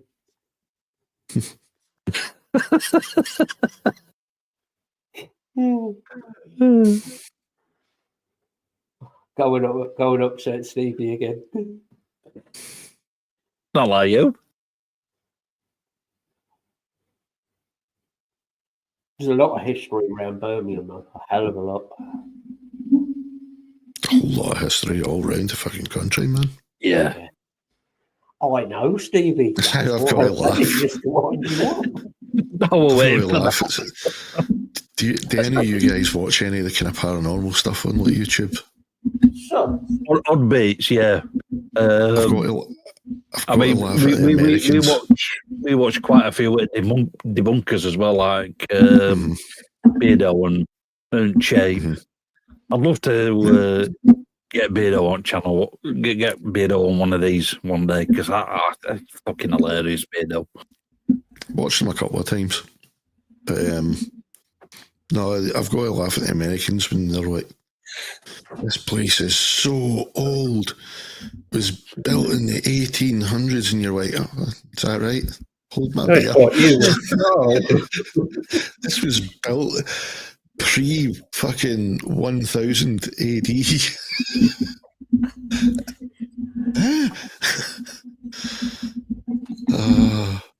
You're American, you don't know what fucking history is.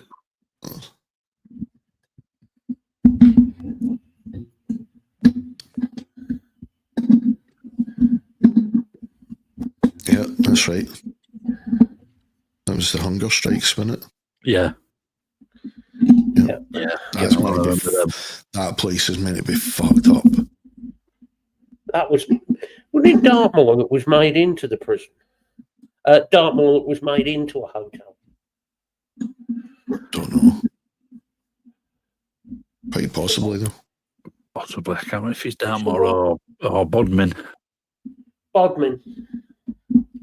I think it was actually now. Yeah, I think it is Bodmin. Because Lisa found it, didn't she? We were looking at the hotel. Yeah, because I know a couple of YouTubers have been there. We looked at it.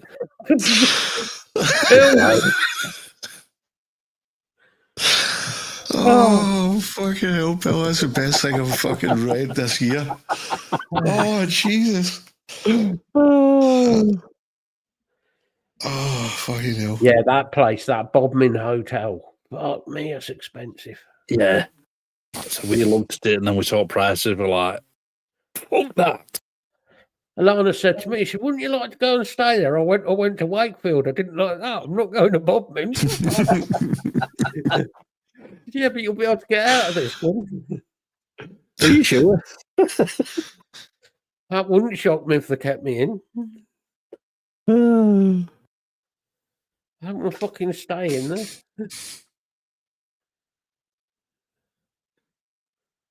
Yeah, the prices are...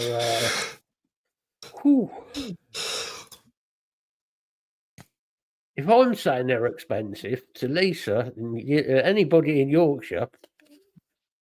much. Yeah, exactly.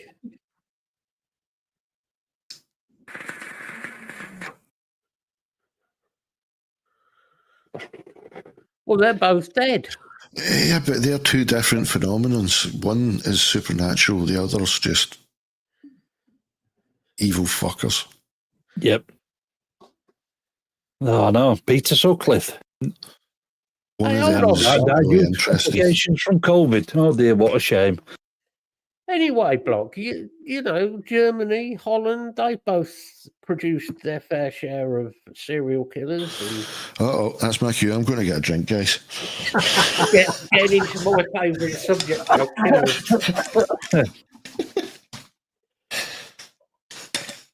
So you be mocking our serial killers just because ours are better than yours?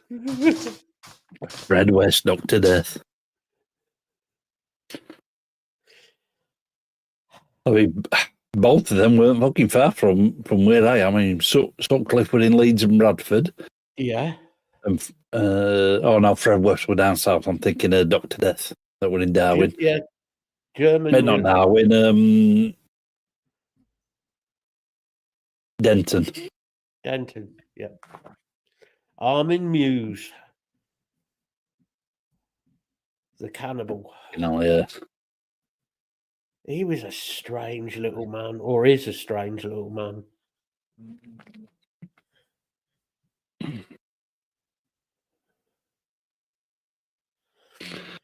Doomba. Doomba? No, not tonight.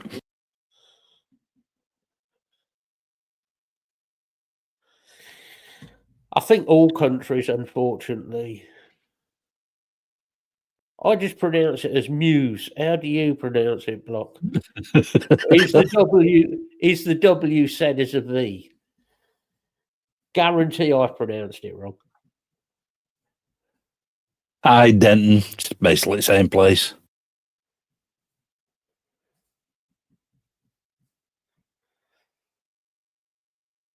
It's over in Lancashire. We don't care about Lancashire.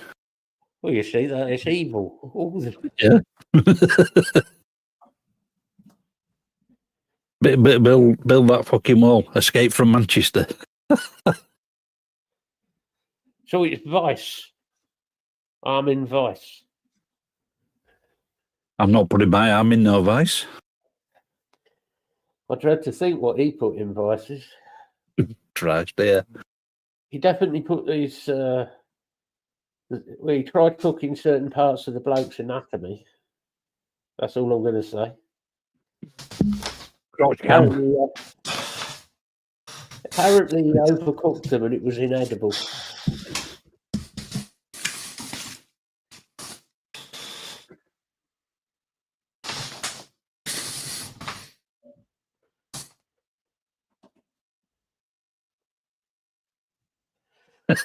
In Canada, it's moose egg.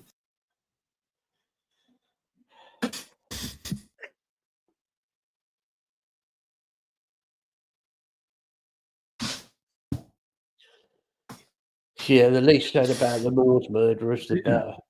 Well, they were from Gordon, so that tells you all you need to know. I'm not saying any killer, anybody who murders anybody is like a good thing. But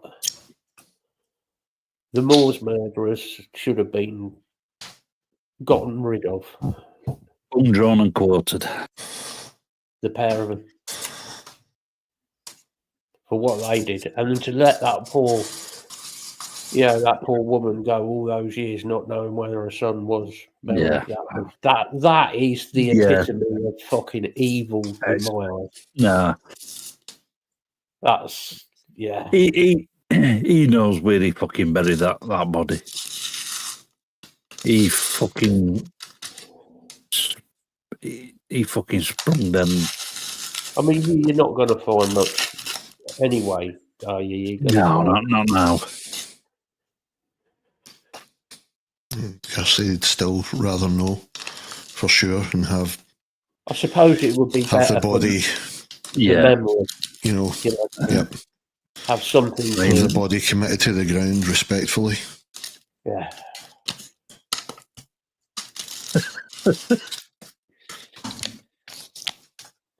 I mean that poor lad. The Milky Bar Kid, as I call him. That's what he reminded me of. Yeah. Not me being insulted. Yeah, I mean that poor lad. He's still got families. I mean, his brother's still alive.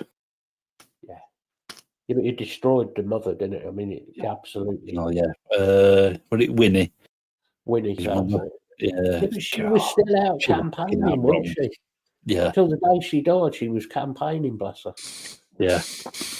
I mean, that's. They're fucking evil, them too. Peter Sutcliffe, if we're going to talk about Sutcliffe, we can't talk with Peter Sutcliffe without talking about Jimmy Savile. True. Because they were good friends. Yep. So that opens the question that I'm getting into my crime stuff now. That opens the question of, was Jimmy Savile involved in any of the prostitutes that had their head smashed? It's definitely a thought. But his first crime wasn't committed or his first murder wasn't committed in Yorkshire. He actually went across to I Lancashire. didn't know that one, Lisa. I know. I've been on Saddleworth Moor, and that's got a very, very eerie vibe on Saddleworth. Oh, yeah. I mean, most moorland has. It's got that sort of damp and eerie, cold sort of. But Saddleworth is. Yes, there's definitely something very eerie about Saddleworth. Even if you're just driving across it on 60, any roads that go across it, Yeah, it's definitely eerie. But yeah, if you just pull over and just walk across any of it, it's not a place you want to go.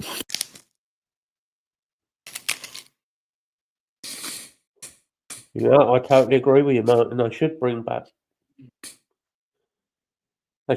back.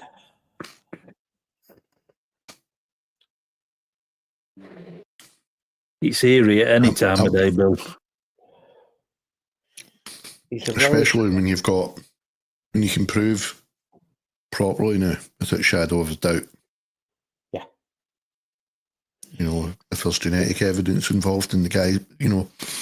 Why should we? That guy, but what you know what I mean. But when the offenders should we pay? Oh, look, Saddleworth is an amazing place, but when you actually go there, it's fucking eerie. Well, when we went up there, it was June, and it was actually a lovely day. But as soon as you got out of the car and walked onto the moor, it was like you'd stepped from sunny June day to like January. It was that much difference as soon as you walked across. You can block. Yeah, you're more than welcome to go up there, but you'll get. It's not a nice place. I know what I felt up there, and it is. I mean, one at times I went out that way. It were a mag ride out.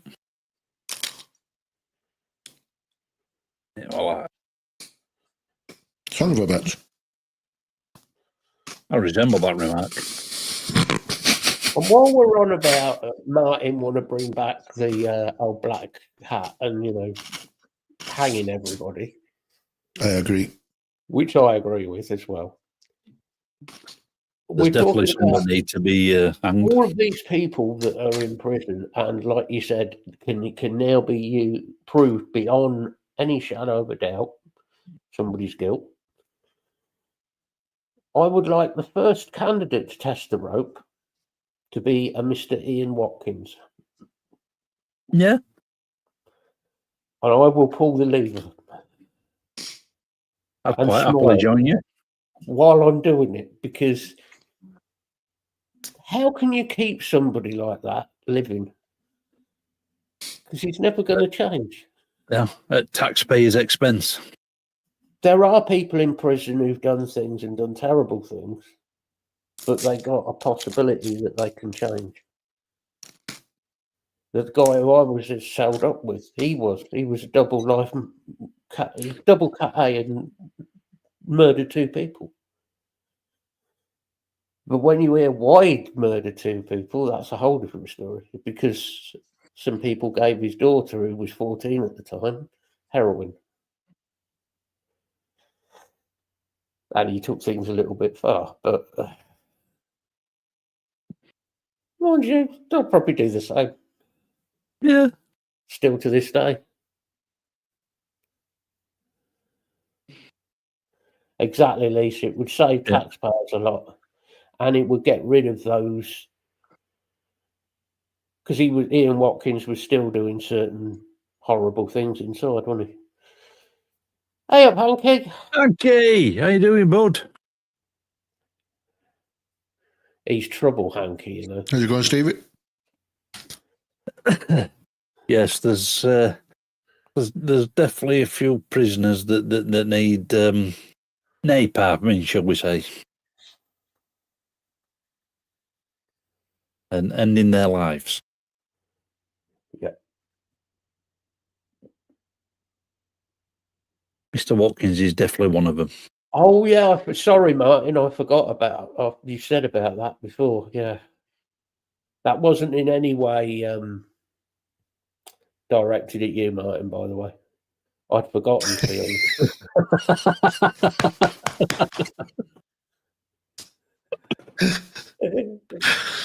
Oh, definitely Bill. Yeah, he's another one. Oh. Well, he's been moaning lately, hasn't he? Because they won't give him an extra blanket.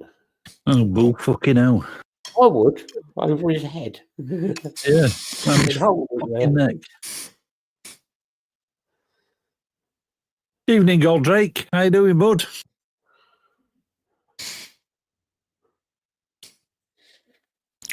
But it's like we said before. I mean, what he fucking did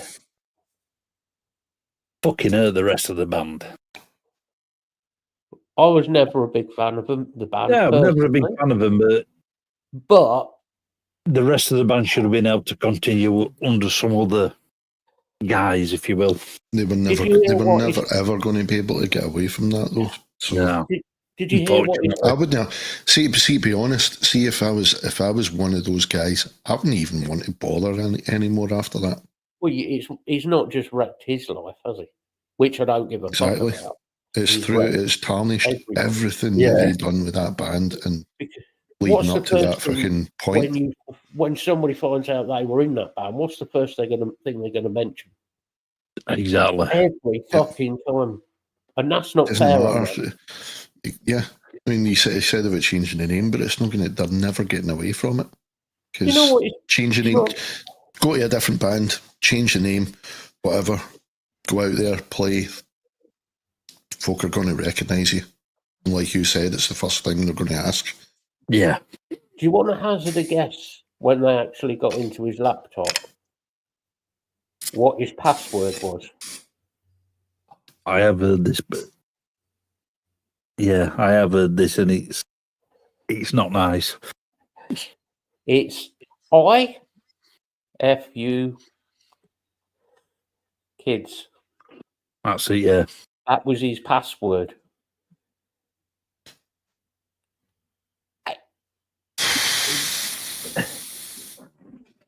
I don't think I need to say any more, really, on that. That's just.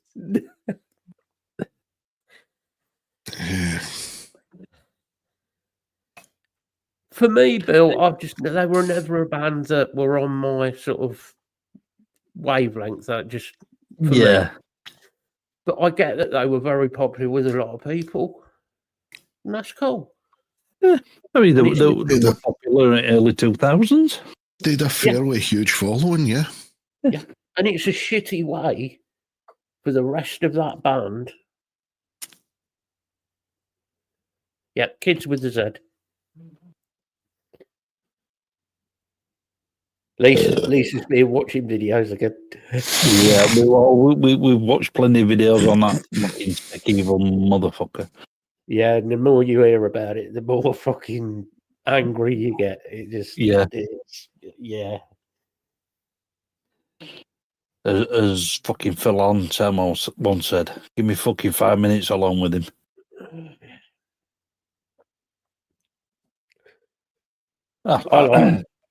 I like Neil Samworth when he said about it when he got stabbed in that.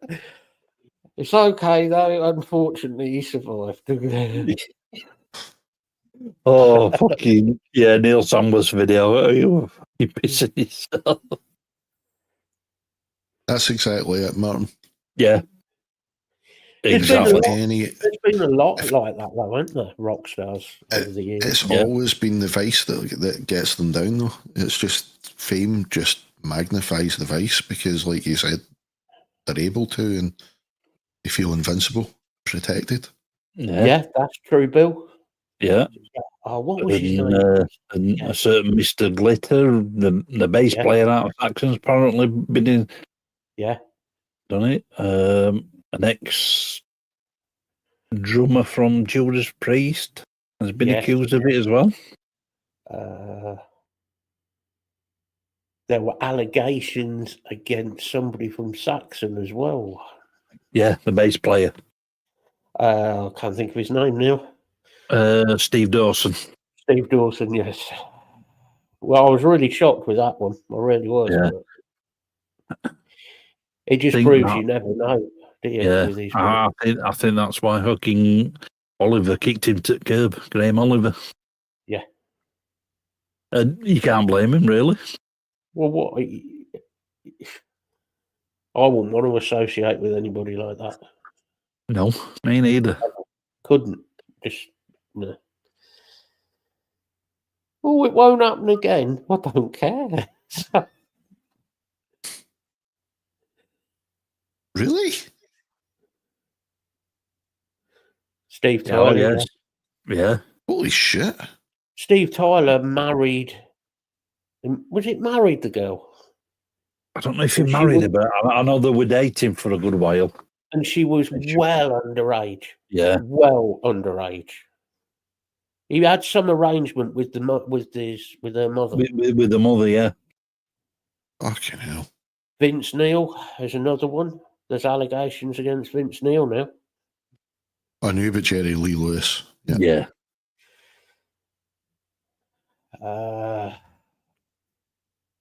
I think they're probably, if you looked carefully enough, Elvis Presley was another one. Mm-hmm. But it was a different era. Doesn't mean it's all right. Don't get me wrong, but... And apparently it doesn't make it right, but apparently it was legal in that state. Yeah. Just because it's legal doesn't mean it's right. We missed the famous one, of course, Mr. Paul Gadd. Well, yeah, I said Mr. Glitter earlier. Yeah. Mm-hmm. There's another one for the Hangman's Noose. But then again, there's another band that could have been tarnished, but they're still fucking going. Glitter Band. Yeah. Well, it is kind of funny, Block, but it is kind of fucking sick.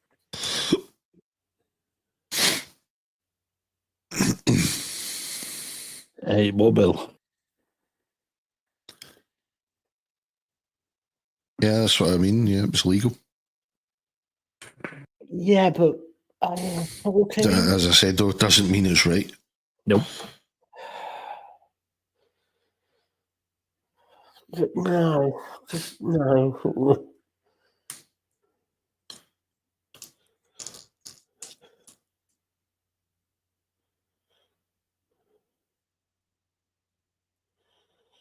Yeah, I bet they didn't. Jerry Lee Lewis. Yep. Didn't sleep with her. Yep. Mm-hmm.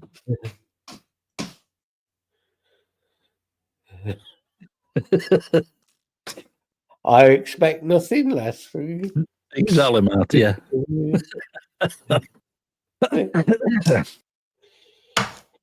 Yeah, but you look at the songs that they were releasing, the titles of those songs, and then you look at it's like, really?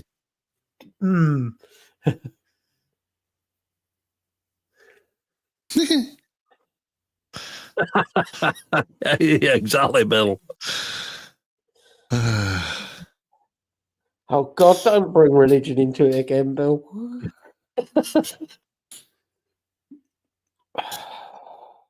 Fuck's sake. I'll say 3 Hail Marys and you can interfere with somebody.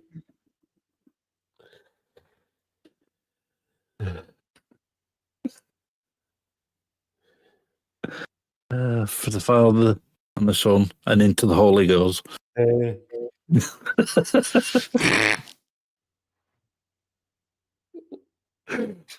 Still, I've been watching a bit too much Dave Allen. God. He was fucking awesome, Dave Allen. He was. It's a miracle he never got attempted assassination by the Catholics, wasn't it? Because, I mean, let's face it, he was just calling it out. Yeah. For how it actually was.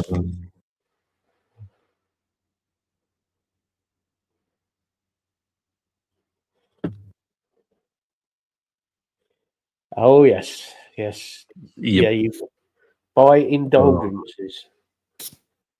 A great scheme Mickey that the Flanagan. Catholic Church had going. That was, wasn't it? Fucking love Mickey Flanagan. I think one of my favourite Dave Allen sketches, and you've talked about this, is when there's 2 funerals in Ireland. But he's only the one that gets here first that goes to heaven. It's the way it's done. It's the look of like look at each other. It's like he just gets stupid. Yeah, then there's already another one there. Just sit on the coffin and have a fang instead. Yeah. It's great. It's taking the piss out of death. Yeah. Which is the best way of looking at it, really, because we're all going to die sometime. Absolutely. Are we, though? Are we? Are we? Oh, well, no. You forgetting earlier on's conversation? Right, you carry on. The Daleks going for a extermination break. Extermination break, guys.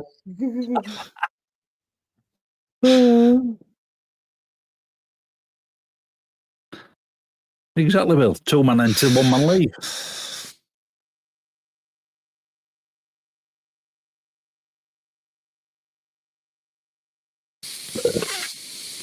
But yeah, I saw Whitesnake's guitarist died. Yeah. One of their original guitarists. Well, he was in Thin Lizzy before he joined Whitesnake. Mm-hmm.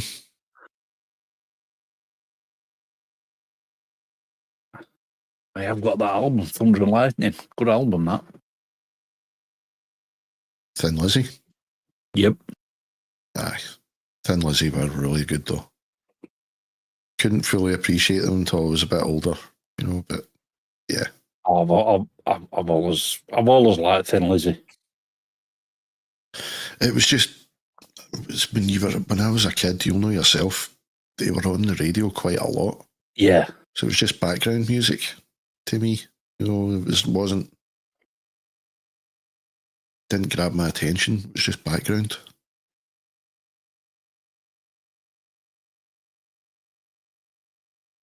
Yeah, I was only on the one. Yeah, which album did he put it? I can't remember which album he did. I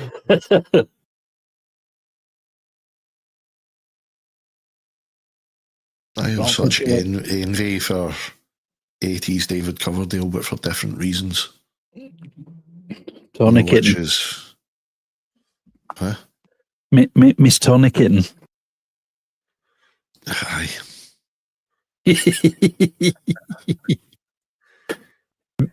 G's just having a moment to himself.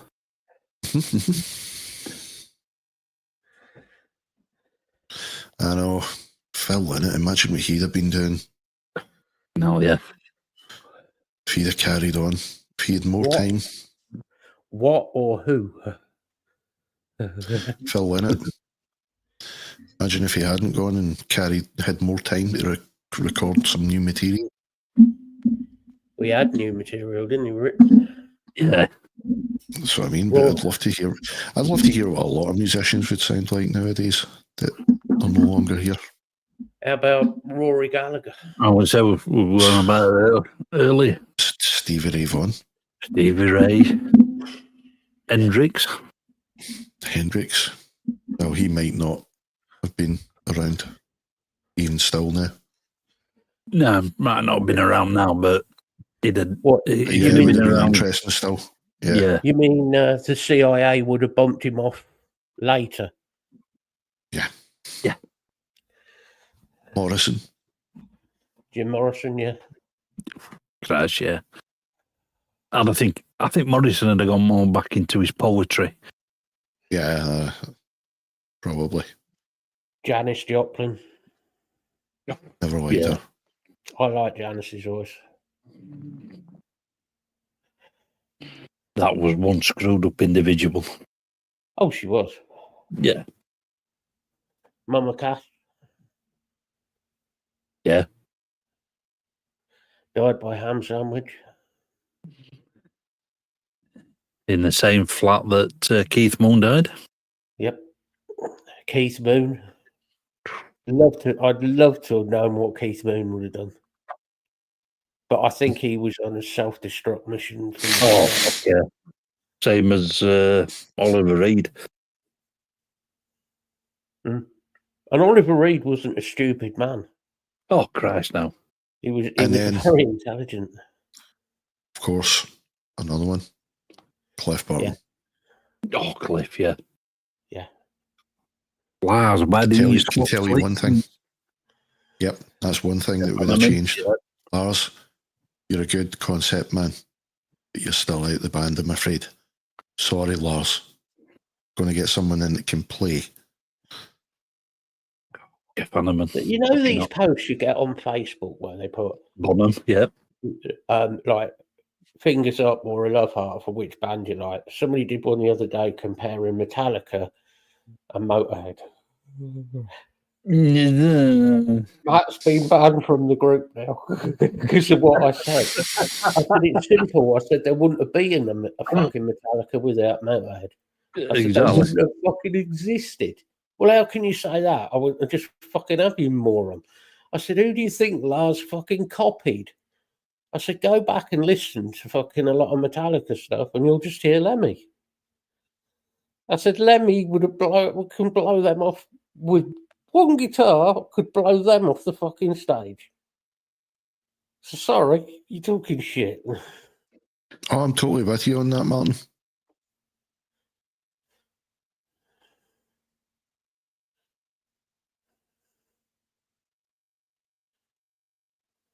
Yeah. No, I don't think Fools would have happened if... Yeah, what happened to Kurt? Well, we got my love. Never. How could you say such a hateful thing about that horrible bitch, woman? Lane Staley. Yeah, Lane Staley, yeah. The Darrell brothers. Sure.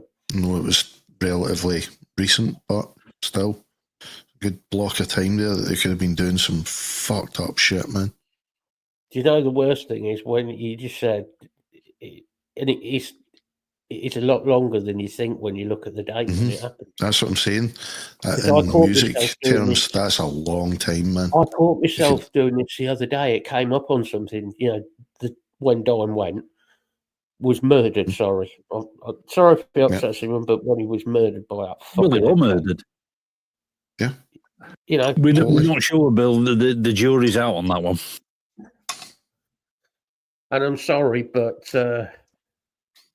Dime, I think, would have gone on to do.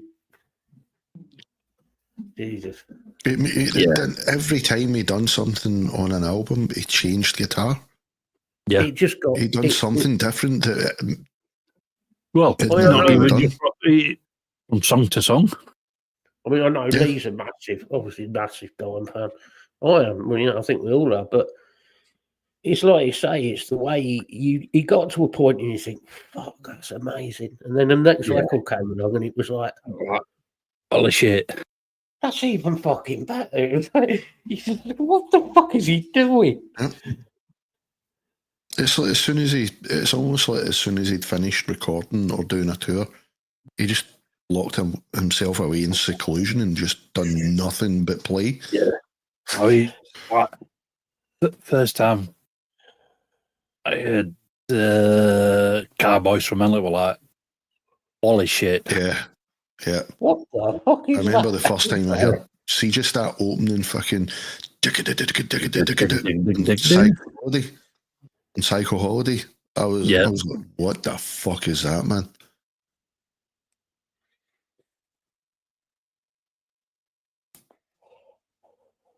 Yeah, same block. I mean, I looked at price of tickets for Leeds and it were like, nope, not happening. I would like to go, but I'm not paying them prices.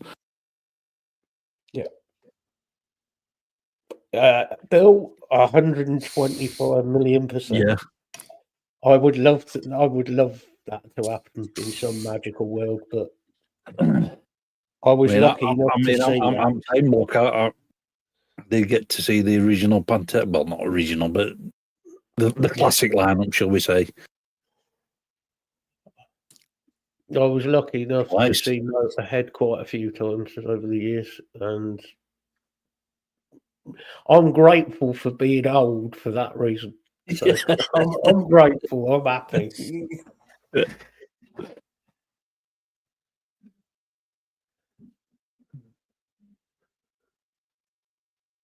Oh yeah, if I can, the Abbott Brothers, yeah. We'll try and raise the dead for you, Block. We'll try that next show.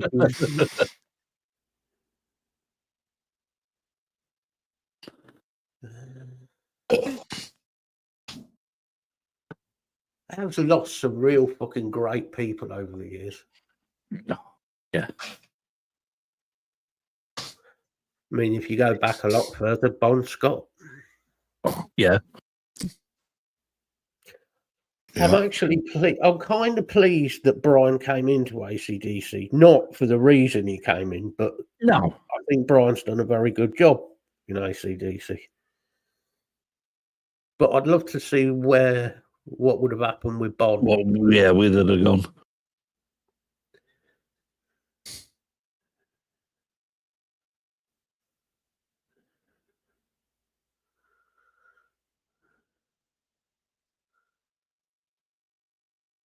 Yeah, and the tickets for Zach Sabbath are a fraction of the price what it is to go and see Pantera Tribute.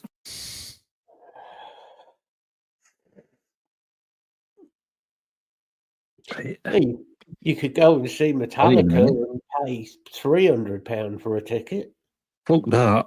I won't see Metallica back in day when... Alternatively, you could just take your 300 quid. They started charging 100 quid for tickets. It was like, no, not happening, Chief. You could take your 300 quid and a lighter and light your 300 quid and just throw it in the air and watch it burn. And it's about the same result as seeing Metallica live. Yeah.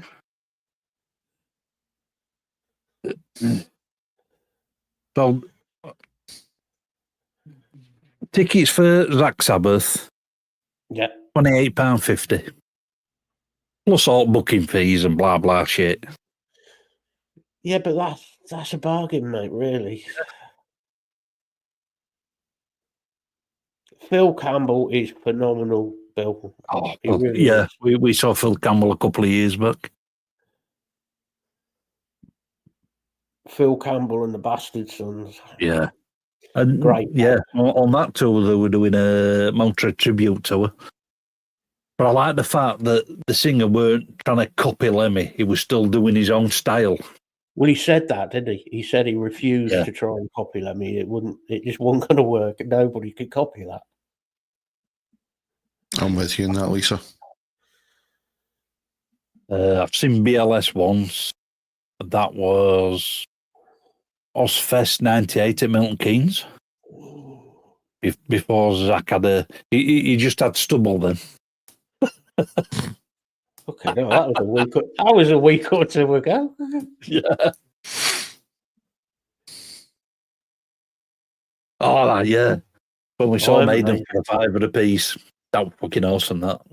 Seen Maiden a few times. Great band. Yeah, I have. That when that was, you were on one of the sort of like not tribute to us, but you know when they're playing old stuff. Guy I used to work with, he'd moved to a different firm. I think it was a guy that he worked with. His missus were in something to do with a charity, and they could get gig tickets cheap at Sheffield Arena. He said, "Do you want to go and see Maiden?" Yeah. How much? £5. Fuck yeah, 2 tickets, please. Thank you. Bill, being the roadie at an Iron Maiden gig, he's not going to see him. Yeah. That's called work. You crafty little git.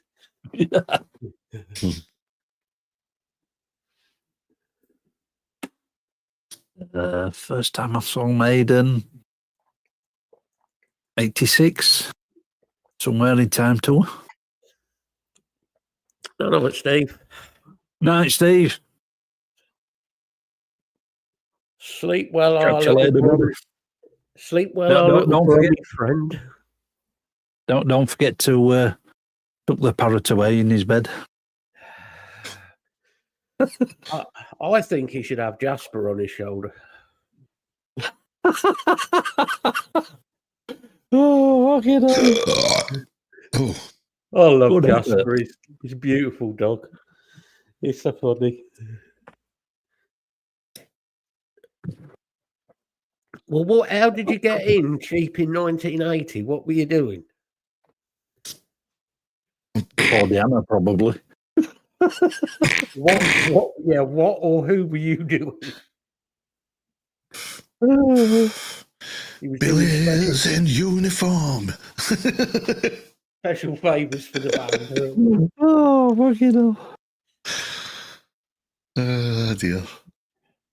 It wasn't Leslie Ash in that nurse's uniform, it was Bill. No.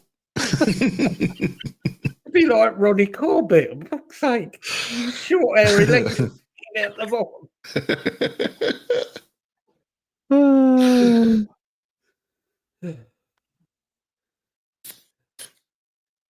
Oh, God. I've got a vision in the head now of Ronnie Corbett in a nurse's outfit. Why do I do this shit to myself?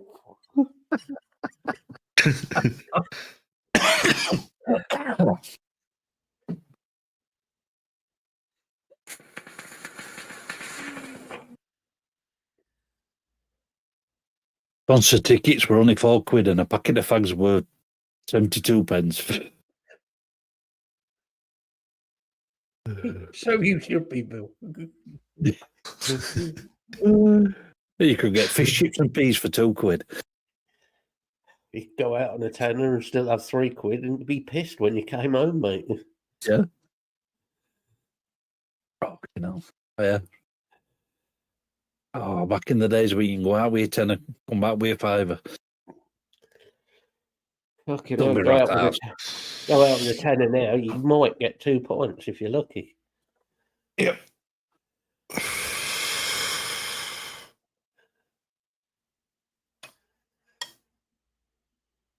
The one benefit of that storm when we had a power cut was I was sat at like the in-laws, as it is, house, because they've got an open wood fire. So I was sat in front of an open wood fire in a comfy chair with my feet on the hearth and a pint of Guinness in one hand.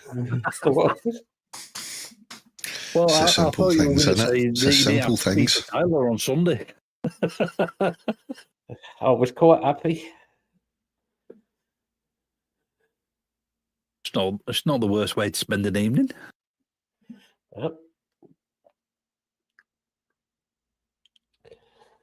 There's a lot to be said for sitting round a fire. Yeah. Absolutely. Depends who you're thrown on it. Oh no, it doesn't matter. It's still nice to look at. I can definitely think of a few candidates we can throw on a fire.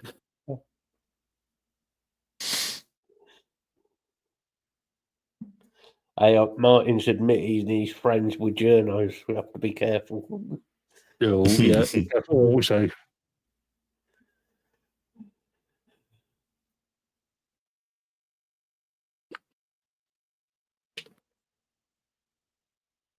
Oh, I'm sorry, Bill. Oh, Bill, I'm sorry. fucking hell. Oh. Jeez. I thought you had more morals than that. Fucking hell, mate. Nobody should ever have to endure that. I mean, paying you for that is just insult to injury. I paid to fall asleep. They paid you for that privilege. Ugh. I think I would need to be paid to go and see Kiss again. Oof.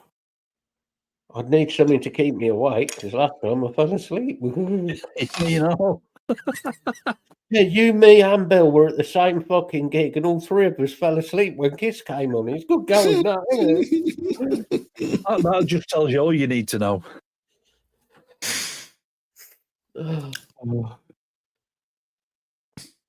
It was like, right, Ozzy's done. Next thing I know, fucking fireworks are going off. Oh. I have to go back to camp. Rest of it was a good gig. Yeah, that's true, Lisa. Yeah. That's very true.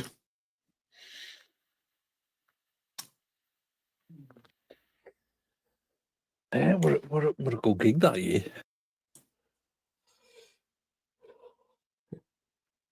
96. Good bands on that year. The only bad thing that was on was fucking Kiss. Yeah. And I'm not sure how they really got, because they had top.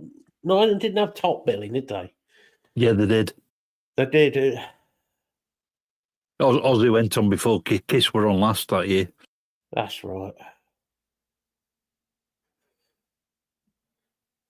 Well, that is true, Block. The issue was there was a lot of other good bands on. Yeah. Like Ozzy. Were on us on that year. Colm were on that year. Fear Factory. Yeah. Dog Eat Dog, they were on that year as well. Biohazard.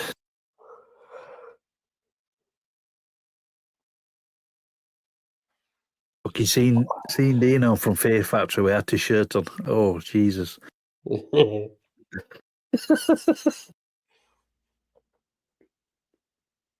That's no surprise. Just saying, you fat bastard. And they were loving it. Martin, that is no surprise. You know why Sharon won't let him come back to the UK? Because she's making too much money off him. Ozzy, let's be honest, Ozzy now is the man's fucked. Yeah. Sorry. I was just about to say, he said that, but when he wanted to come home, he wanted to come home because he was wanting to come home to die. Yeah. So if he's saying that now, that's, you know. He's been like it for what, a few years now. It's getting there, isn't it? And just let him live. Let him have the rest of his life. Yeah, just a little in peace. Let him have a bit of peace.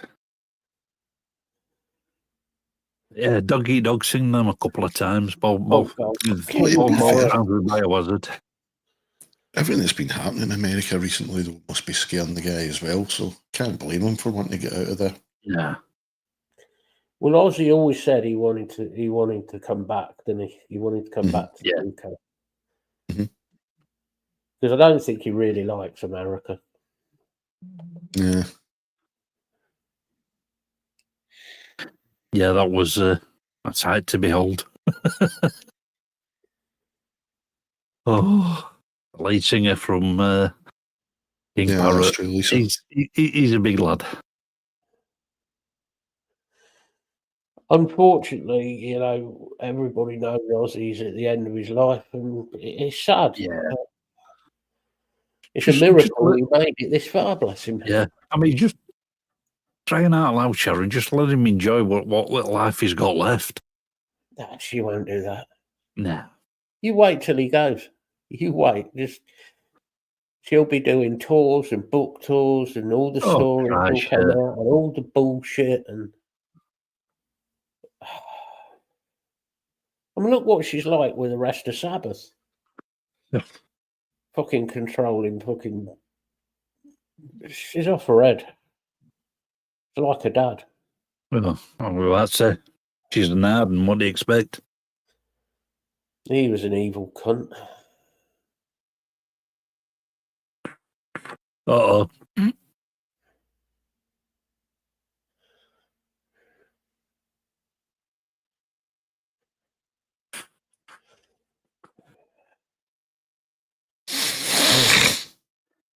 Yeah, Don Harden, fucking hell. What a fucking character he was. The man who actually held somebody out of his fucking office window to get him to sign a contract. Yep. Yeah, trust that bloke.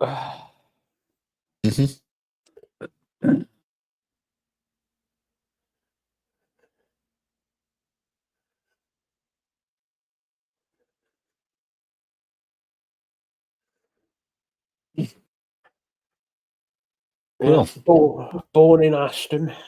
Yeah, well, same as the rest of Sabbath. They weren't bothered about the fame. They were just Aston. Well, they were all born around Aston. yeah, they were all born within a few miles of each other. Yeah, they were.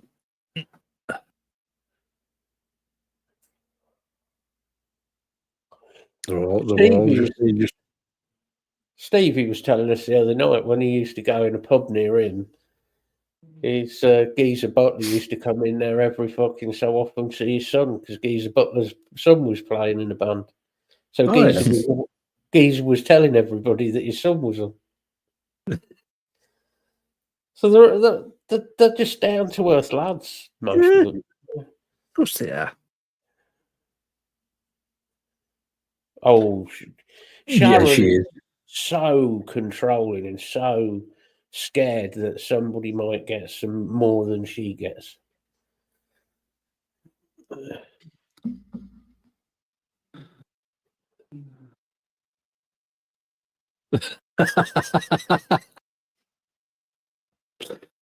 Okay.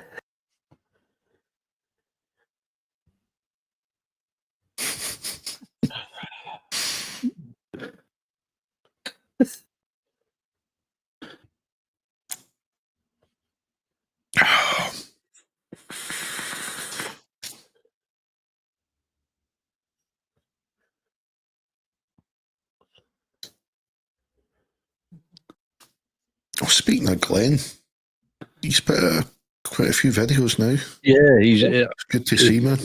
Yeah, he started to put a few videos out. 3 in 1 week last week. Or thereabouts. 3 in the space of a week anyway. Yeah,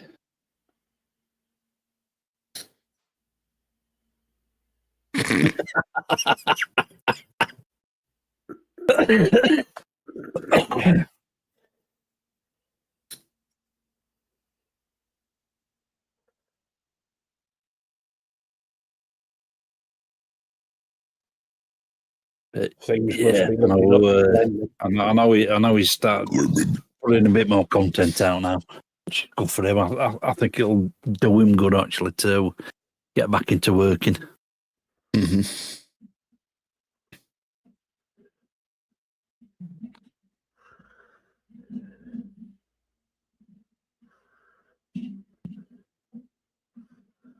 No, when Ozzy and Kiss headlined, I think that was 96. Made an headline in 88. Bill's age, 10 years here or there. Yeah. I think Ozzy did it in 86, but when he was special guest and Kiss headline, that was 96. Maiden also did it in 91, 92-ish.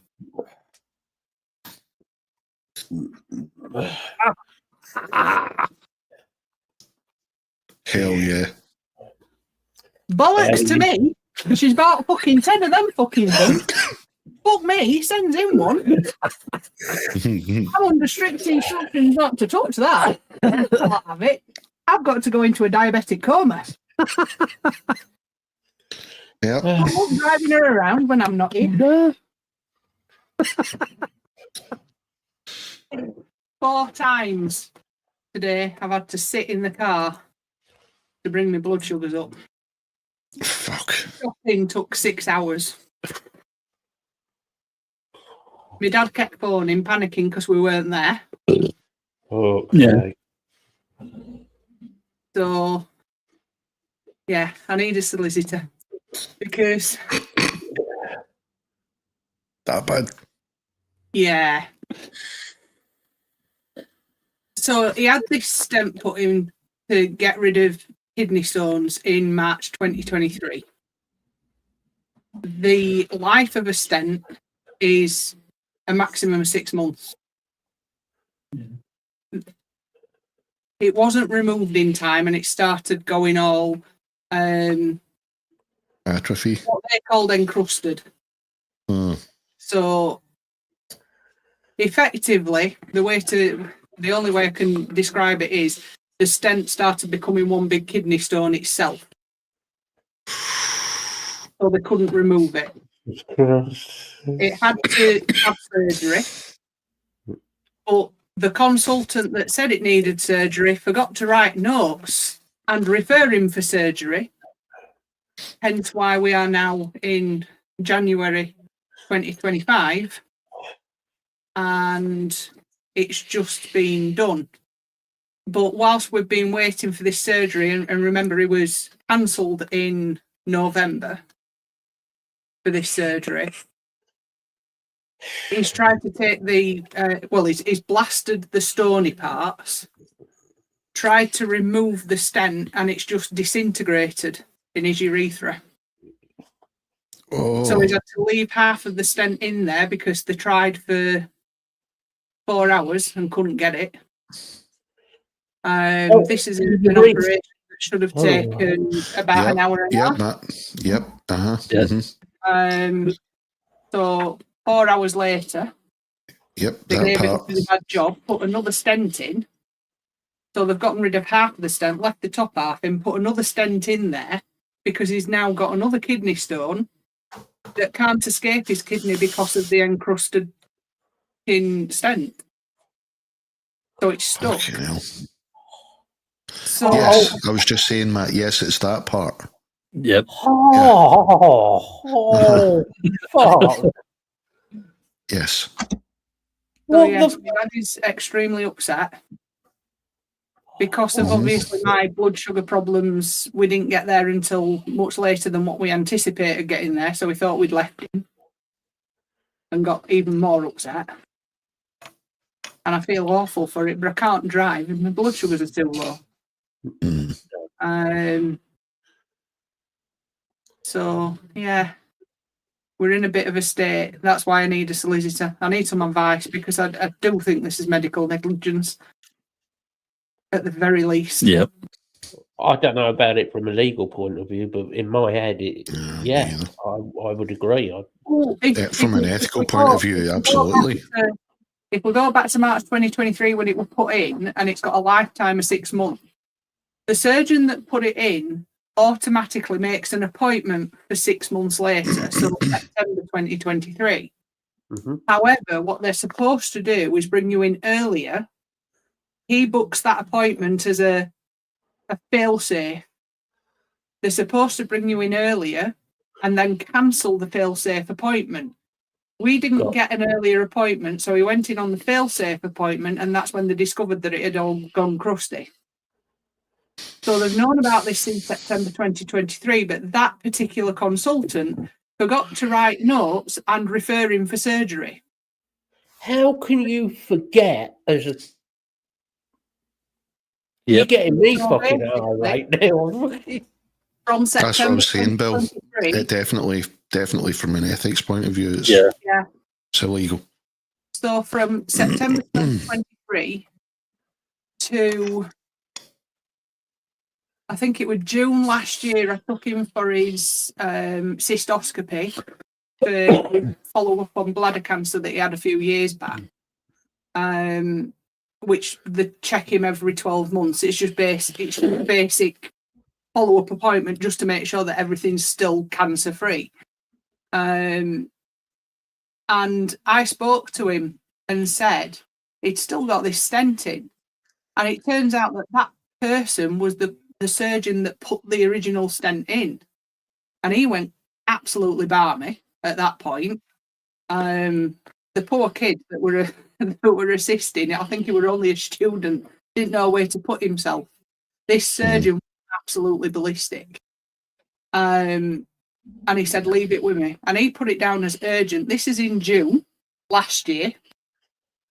Yeah. So he's pushed it forward. We then got a date for surgery in November. That was cancelled because my dad needs a HDU bed and an emergency came in. That's fine. That happens. I'm not complaining about that. Yeah. But then they're supposed to get you back in for surgery within 28 days. And we're in January and it's only just been done. So, and they've not been able to do it because it's just disintegrated. When they've tried to get it out, it's just snapped. Yeah, but it's not being done because of their negligence not getting your dad back in. Yeah, absolutely. So I think at the very least I need to speak to somebody and get some legal advice. I would definitely say that's negligence. Mm-hmm. But it's not just that, it's what he's done to his mental health. Exactly. That's what I was just going to say. It's all the other shit on top of just forgetting about just those little bits. It's the mental health side of it. Is it going to affect his Parkinson's? Which probably, Not only that. Amount of time spent incapacitated. Yeah. Not only that, but the sheer amount of time as well and the shock of, excuse the TMI, pissing blood. Yeah. Because he's done that so many times and it's really upsetting. You know, we're talking about my dad here that's like 6'1" and a bulky bloke that was a coal-face worker. He were a muscular coal-face worker. I've never seen him break down before my uncle passed away. That was the one and only time I ever saw my dad break down, and he's always in tears now. Always. He's just not. It's horrible to see. Yeah, not good. Horrible. He were a ripper on coalface for years. So he were a strong bloke, you know. You weren't talking somebody that were. But it's not good to see. My dad just laid in bed, giving up. He actually asked me for all his tablets early. That's where we're at now. He asked me to give him all his tablets. All his tablets. He just said, give me my tablets and go. Fuck's sake. So that's where we're at. Because he's had enough. Yeah. My mum didn't hear him say that, thankfully. And the time before that, he said about pushing him in the canal, which I'm laughing. But to do that and all. He's asked me to take him in wheelchair down to canal, leave him on a slope. I'm not laughing because I think it's funny in that way. It's just the other side of it. It is kind of comical side to it. It is. It would be a bit of a comedy sketch, yeah. To be fair, something like from In Loving Memory, or with Dora Heard. No one needs love. There won't be any fucking water in the canal. But yeah, he's not in a good way, and this is all because they've just not bothered. The only department that has looked after my dad in the last 2 years is the Parkinson's department. Everybody else have just left him. So I'm shall we say rather angry. Yeah, that's why I said you couldn't get ranty wench. You got Understandable. Anybody has over that. And especially when you're looking at somebody you love and care about, it's your dad, and you're seeing some bastard be so cruel. Yeah. Which is what it is. But when my dad's asking me to give him his tablets, and he's always his outlook on anything like that has always been it's a coward's way out. He's always said that for years and years. Don't ever do out like that because it's a coward's way out. And I've always said it's a permanent solution to a temporary problem. That's my outlook. That's how I've been brought up. Yeah. But my dad to something like that. From my point of view, I mean, everybody knows I've been there. I've tried it in the past, and other people probably have as well. Everybody has a snapping point. Everybody has that point where they get to and think, you know what? Fuck this. Fuck the world. Fuck everybody. That's it. Everybody be better off. It's horrible that anybody should get to that point, especially when it's nothing. It's not his fucking fault. Yeah. His age in life, people should be, he should be cared about. Yeah. For fuck's sake.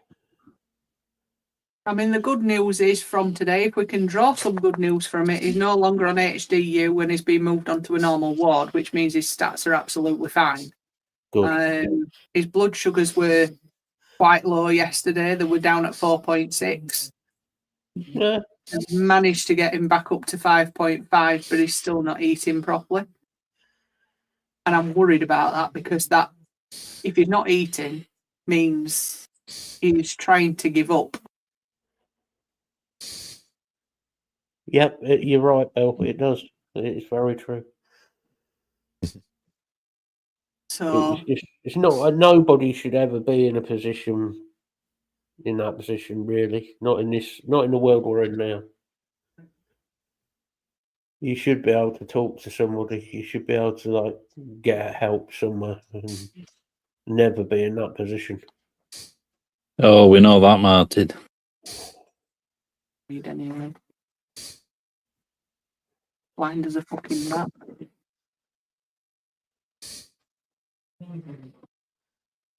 Oh yeah. If you're over 30, you're fucking screwed with this government. I'm glad I'm 28 again. You fucking wish. It's true. I identify as a 28-year-old. Hey, that's it. I'm going to try that one. I have to keep such a tight control on the stuff that my dad takes. He's got, because he's got Parkinson's, his blood pressure is quite erratic. He's not got high blood pressure. It's normal when he's seated or when he's not doing anything. When he stands up, it drops really low and he goes dizzy and has to sit back down or he'll face plant the floor. Me too, block. So, because of this stent thing, he's got, how they described it was high proteins in his urine. Well, that would be because of the extra crustacean around the stent, which is basically calcium and protein. The stupid doctors, knowing this, tried to put him onto a tablet which lowers blood pressure.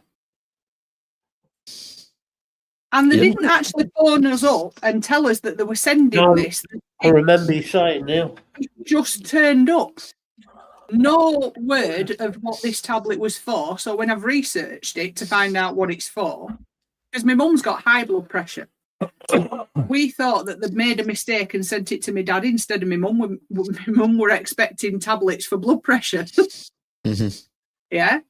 So when I phoned them up, oh no, it's definitely for your dad. Right. Well, why are you giving him tablets for high blood pressure when he don't have high blood pressure?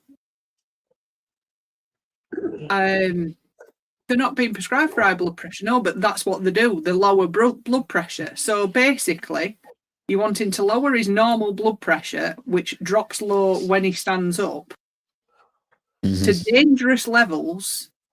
And he's got a choice. If he stands up from where he sits, if he stands up from the chair, he has got a choice of falling directly forward, which is the television. I'm sure his head would look absolutely fine going through that. Or if he's managed to turn slightly towards the kitchen, then he's either going to go sideways, which is onto a glass coffee table, or slightly to to the left, to the right of that, which will be a marble half. That's going to end well. Or if he's got heading to the toilet, so there's a little bit of a gap where the stairs door is, he might be lucky enough to go that way, or fall sideways the other way, which is a really old antique wooden, the old telephone tables that you used to get with the seat and the bit that pulls out. Yeah, it was me nanans. It's really old. That'd be like hitting a fucking brick wall. So yeah, that'd put a nice dint in his forehead, So I can't recommend any of those, to be honest. No, I'd avoid them. 1, 2, 3, 4. He's got a 1 in 5 chance of hitting a gap. So Bill's familiar with this game. Bill plays this game apparently. A fucking gap. So I just phoned. I spoke to the duty doctor. The duty doctor actually phoned me back, and I said, what are you trying to do? Are you trying to kill him? Because you've not phoned us up to speak to us about this, in which case we would have told you. He has normal blood pressure that drops low when he stands up because of the Parkinson's, which they're trying to deal with. But these things take time. Yeah. I mean, why would they ignore medical records and do that though? Because that's what I'm trying to wrap my head around, because that's going to be high up there. They don't check. Different departments don't actually communicate with each other. They don't look at previous departments and previous records. They don't look. They don't check. But they don't have to. They just have to phone. It's on the notes to phone me if there's to be any changes. So that'd be another case of medical negligence. Correct. Yeah, correct. That's 2. Yeah. You Because they fail to. I mean, it's pretty much what you need to do when you're sizing up a patient. It's risk assessment, and that's one of the fucking things you do to mitigate it. Is read the fucking records, read any notes that you can. I mean, his diabetic nurse absolutely fucking hates me. Hates me with a passion, because she can't get away with anything at all. Sticky Vicky. Yeah, I took my dad to his last diabetes check, which was pretty much everything because my dad won't go, and I talked him into going, and she was like, "Oh, it's nice to put a face to the name." Right, you'll not be thinking that in about 10 fucking minutes, love. But I can't remember where it were that she said.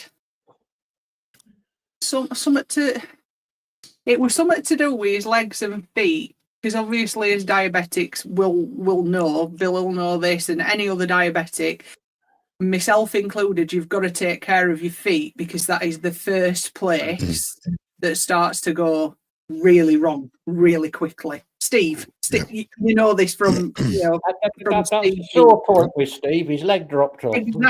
Exactly. But this is where he's still not found it. Yeah, this is where it starts, and that's she says they are in very good condition. There's just a little bit of dry skin. Well, that'll come off with a wash, and which it will.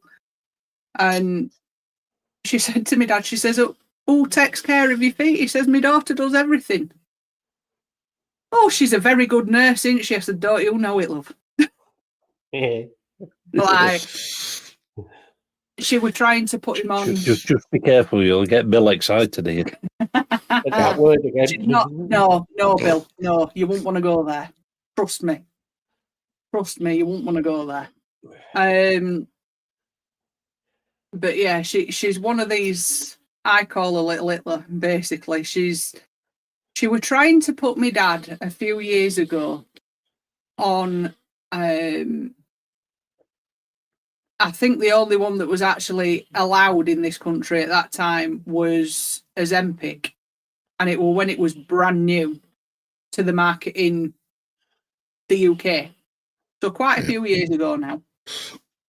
There was very little research done on it in this country. There was a fair bit in America, but obviously we don't listen to America when it comes to healthcare. No. But there was very little in the UK. And she were trying to put him onto this injection. She says it's a once weekly injection and it'll help you lose weight. She says, so I said, well, what does it do? And she says, well, it reduces your appetite to stop you from eating or overeating.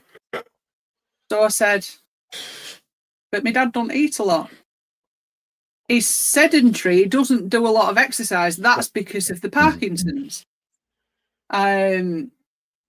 So I said, how do you know he eats too much? Well, what do you mean? I said, well, have you done a food diary with him to find out what he's eating, how often and when, and what times of the day he's eating? Yep. Oh, we haven't. I said, well, you're not putting him on an injection that we know very little about, that reduces his appetite, probably will give him a lot of side effects with the amount of medication he's already on. You know, he's diabetic. He needs to eat. That's one of the possible reasons for weight gain. Medication. Yeah.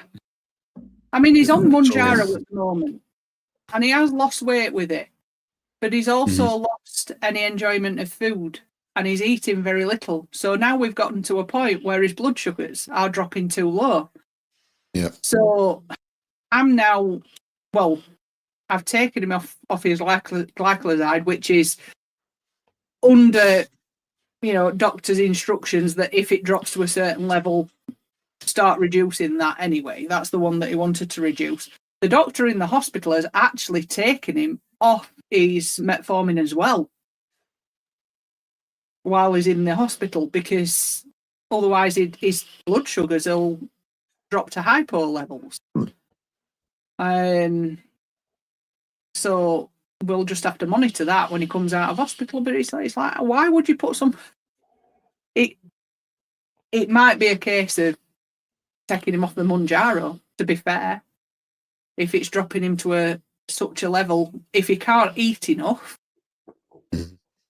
to increase his blood sugars and keep them stable, then Mounjaro's going to have to go. There is another thing though here. And this is not me being rude about his age. He's not a young man. No. Why shouldn't he actually enjoy the life he's got left and enjoy some decent, a decent diet, but enjoy what he's got left? This is another reason why Vicky doesn't like me, the diabetic nurse. She obviously can't speak to me dad because he's deaf over the phone. He's industrial deafness from years down the pit. He can't speak to anybody over the phone. He can't hear him right. Yeah. So it's on, I've got permission to speak to the doctors and nurses across his medical appointments, shall we say. It don't matter where we are. Yeah. So they speak to me rather than to my dad. So one specific time that she'd said, well, his blood sugars are like 77. How many bags of crisps and biscuits is he eating? And I said, well, we only go shopping every 2 weeks. My mum might buy one packet of crisps, like a multi-pack of 6 bags of crisps for the 2 weeks. And like 1 or 2 packets of biscuits, and once they're gone, there's 2 of them. So my mum's eating them as well. It's not like my dad's just gorging them all. Once they're gone, that's it. They're gone. You're not getting any more. Well, he ain't nipping down the shop, is he? Well, exactly. Well, he really shouldn't be eating any biscuits or crisps at all. And I said, I'm not being funny, love, but he's 80-year-old. With everything he's got, he's made it to that age. If the man wants a bag of crisps, he can have a bag of crisps. I'm not denying him that. He gets no other enjoyment. He's had to give everything up. He can't drive anymore. He's no independence. He can't go anywhere without me, because I'm the only one that. Well, I'm not the only one that can push him around in a wheelchair, but I'm the only one that will. Enough said about that. Yes. Deadbeat. Fucking woolshed. Yeah.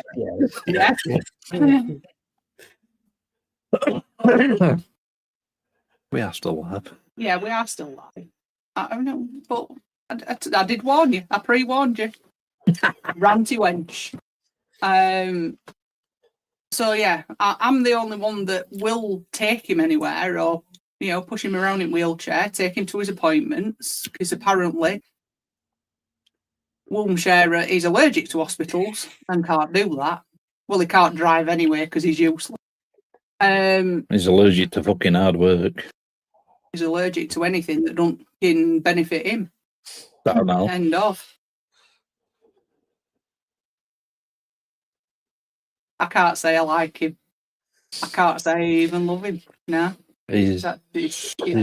He's definitely not my favourite person. Well, no, keeping not my job shut. he said about. I'm not saying a word on the subject. I'm keeping quiet. Come on. I've already got enough to rant about without going into that one. So yeah, Vicky doesn't like me very much. She can't get away with shit. It's no great loss. I'm trying to keep my dad alive, not fucking kill him. If they had their own way, he'd have been gone years ago.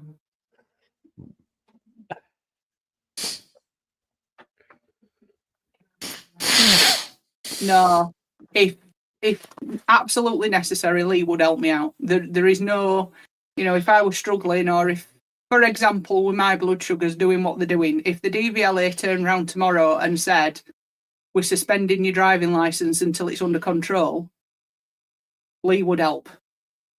I'd attach a Ninja engine to his wheelchair.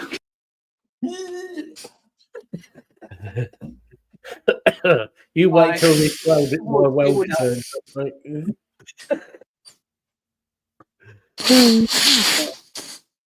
This is why my mum sends him Cadbury's cream eggs, and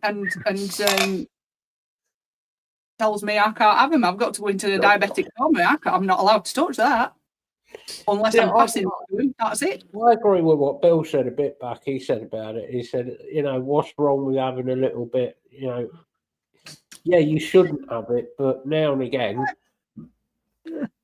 Well, do you know what? His blood sugars are really low. Well, really low. For my dad, a few years ago, my dad's blood sugars were in 20s, late teens to early 20s. So the fact that they are now at 5.5, and do you know what? We took him a strawberry trifle and fuck it. If he's not eating hospital food, which to be fair, can't blame him. Honestly. But he didn't fancy. We asked if he wanted some soup because we've got soup flasks that we can use. Yeah. I used to do that for Lee's mum. I'd take her a flask of soup and she loved it. But he didn't fancy that. He didn't want any fruit. I took him a packet of biscuits, Belvita biscuits, so he got that because they're in like individual packs. So I've left him some of them for when he gets his later coffee. Talking of biscuits, them chocolate chip digestives didn't last long. Did they not? No. And yeah, took him a strawberry trifle, which my mum had to choo-choo train spoon feed him, but it would have actually been choo-choo train if I'd have done it.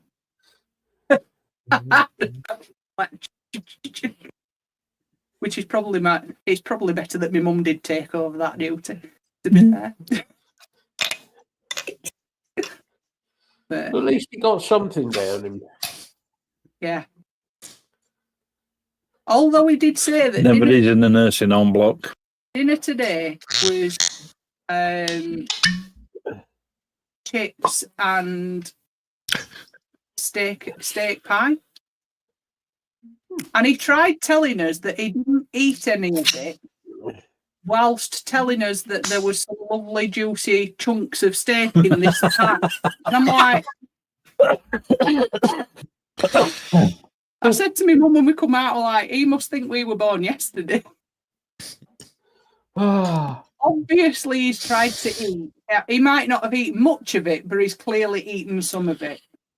And the HDU nurse that phoned up this morning said that he was sat eating his breakfast. My dad said that he didn't eat any of it, but it were cornflakes, and he's not a fan anyway. But she said he was eating some. She was sat looking at him at the time.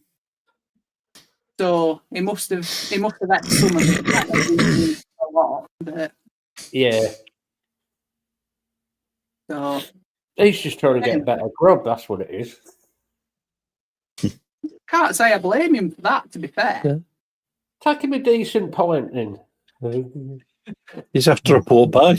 He might be after a pork pie, but after the last fucking episode with violent fucking pastry, that's not happening for a while.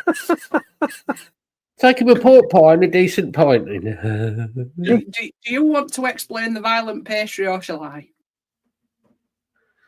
Well, I was in the other room, so you might as well explain it. Okay, so pork pie pastry is hot water pastry.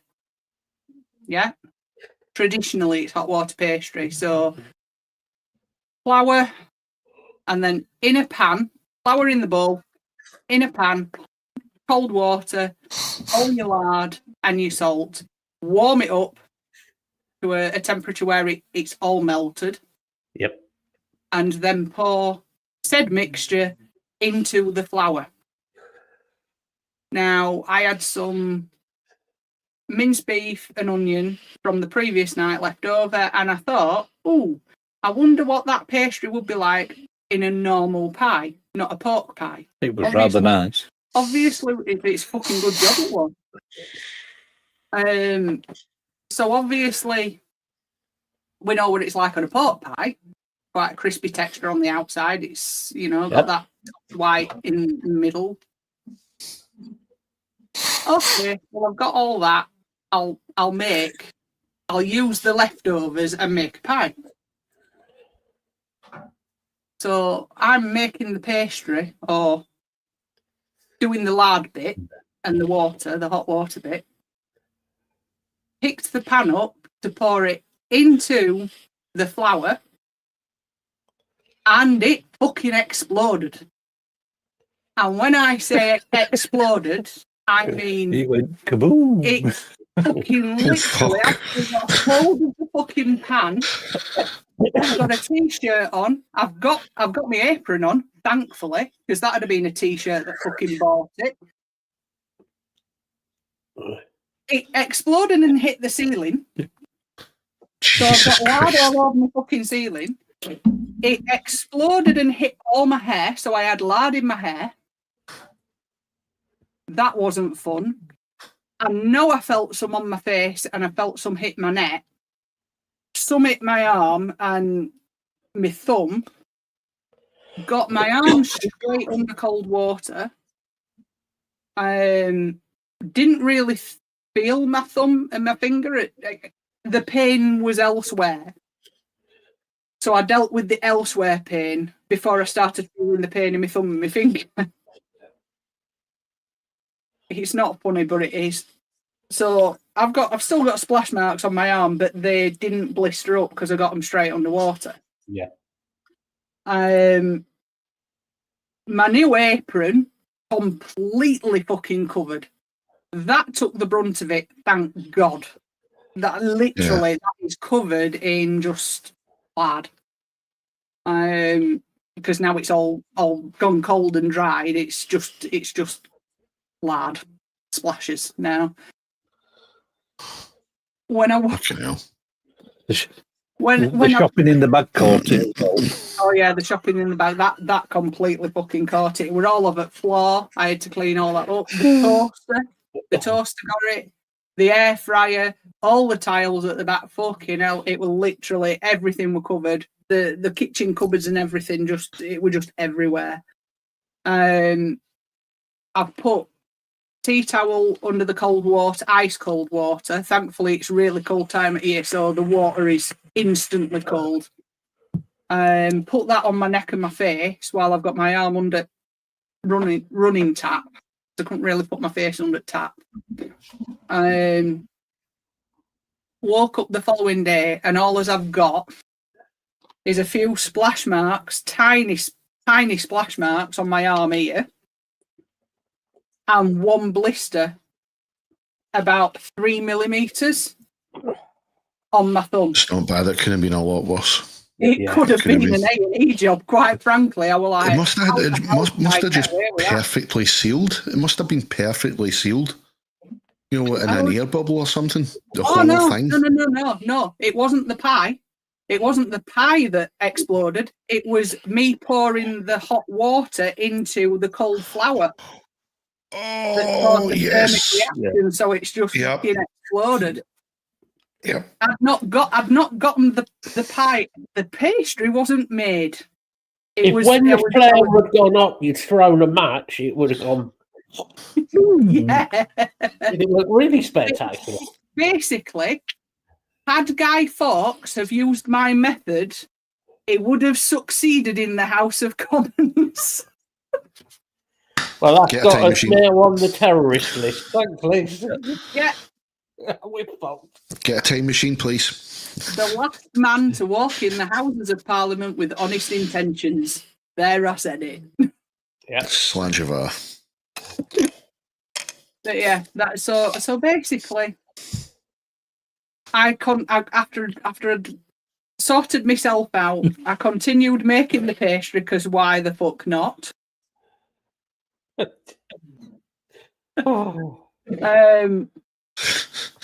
And took the cooked pie into Lee and said, "You so better fucking enjoy that." Because that nearly put me in hospital. Oh, Jesus. Thankfully, he did. For his own health. So, yeah, we're giving the hot water pastry a little bit of a break.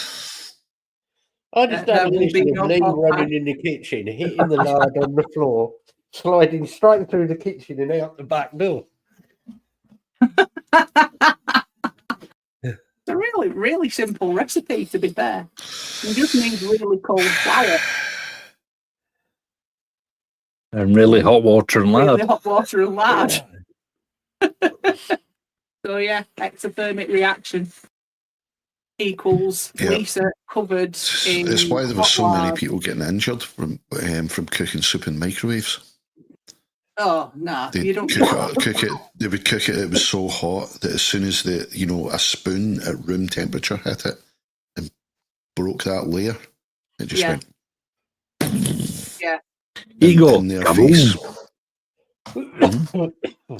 So, not only is Lisa very, very angry at the moment, so is Lisa's cooking. Yeah. You can't fucking write this shit, can you? Well, it seems that you're putting all of your feelings into your cooking, which is good to see. Yeah. Maybe I need to just step away from the writing about exorcisms. Let's just step back from that a little bit, because that's a mishap that I don't really need in my life at the moment. You're going after it like a woman possessed. Yeah. Anyway,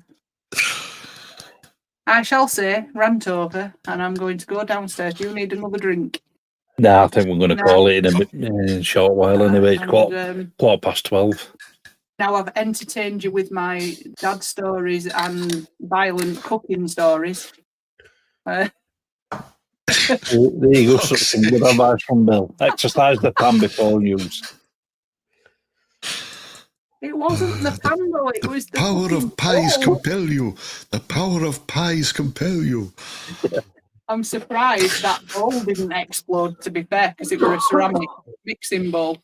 You know, the really old style ceramic mixing bowls. It was one of those. We've lost G. Okay. G in the dark. Okay, that was new. Exorcism. Okay. Yeah. Exorcism. See what we're talking about. That's not freaky at all. That's not freaky. That's because you said the power of pies compels you. Yeah. You've done it now. Okay. I get the picture. I'm sorry. I'm not agnostic anymore.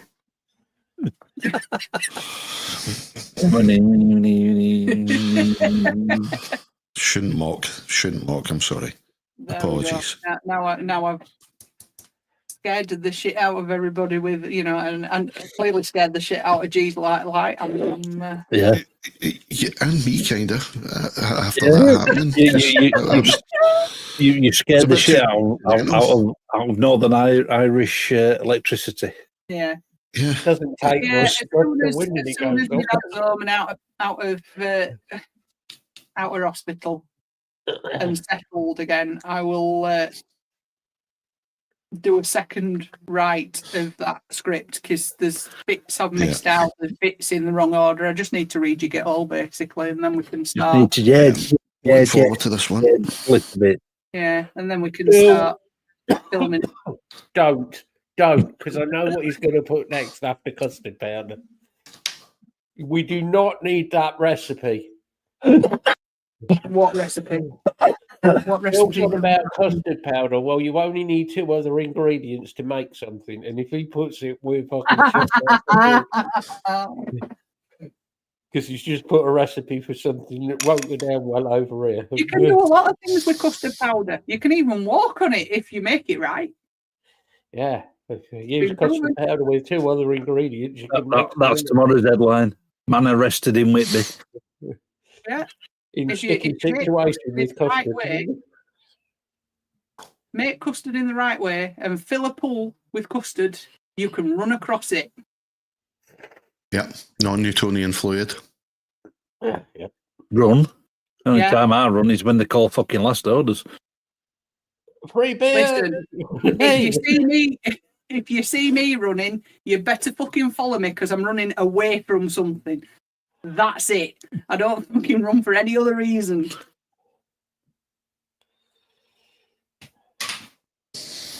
Right, I'm going to get a drink.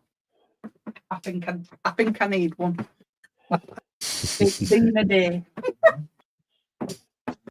Isn't it? I can see it now. Whitby man drowns in swimming pool of custard. Why did he drown him? Is he too thin? Whitby man drowns in pool of custard while chasing nurse. Don't know what happened to me. I don't. His last words were.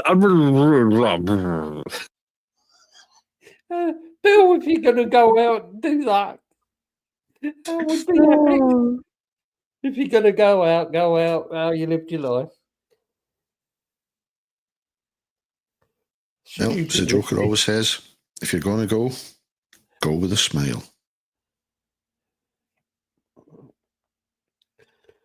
Definitely.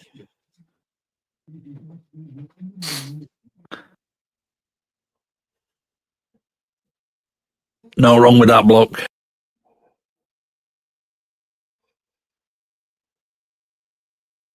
I've got one I'm writing at the minute. I've just got the. I've just got to come up with some lyrics. Fuck's sake. Oh, dear. Tim, stop wasting your time writing stupid jokes. Go find yourself a new band, please. Okay? Try not to fuck this one up.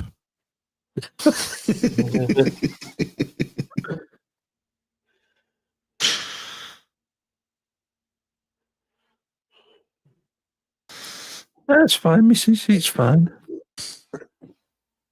Yeah, precisely, Martin. That is non-Newtonian fluid.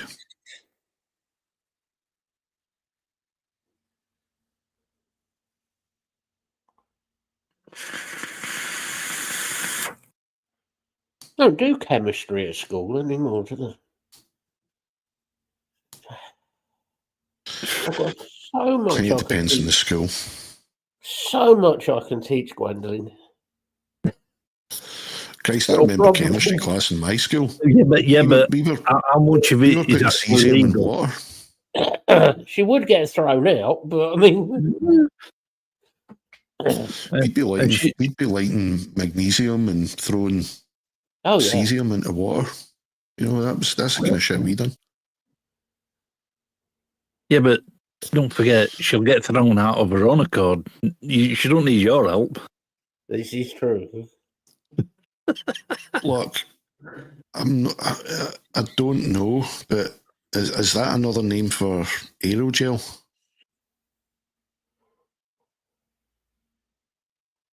Which is the stuff that's almost as light as air, but it is a solid.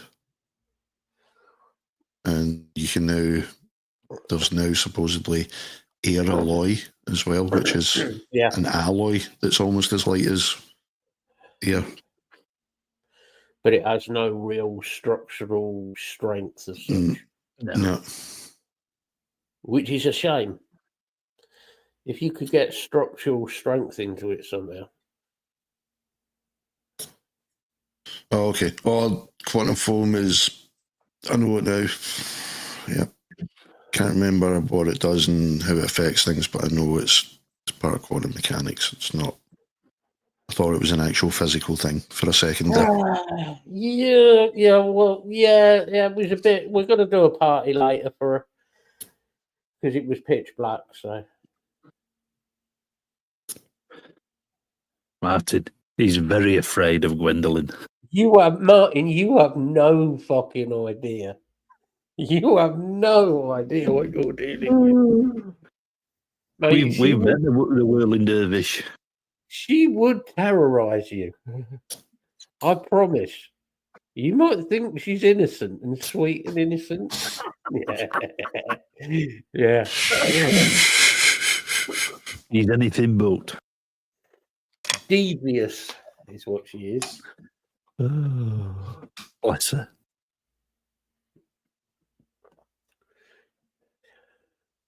Sneaky little shit.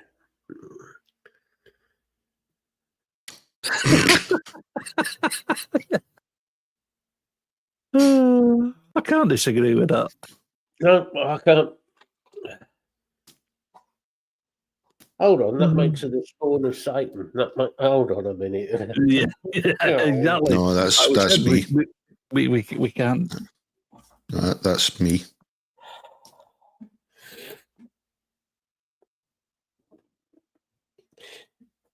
She just doesn't take shit off people.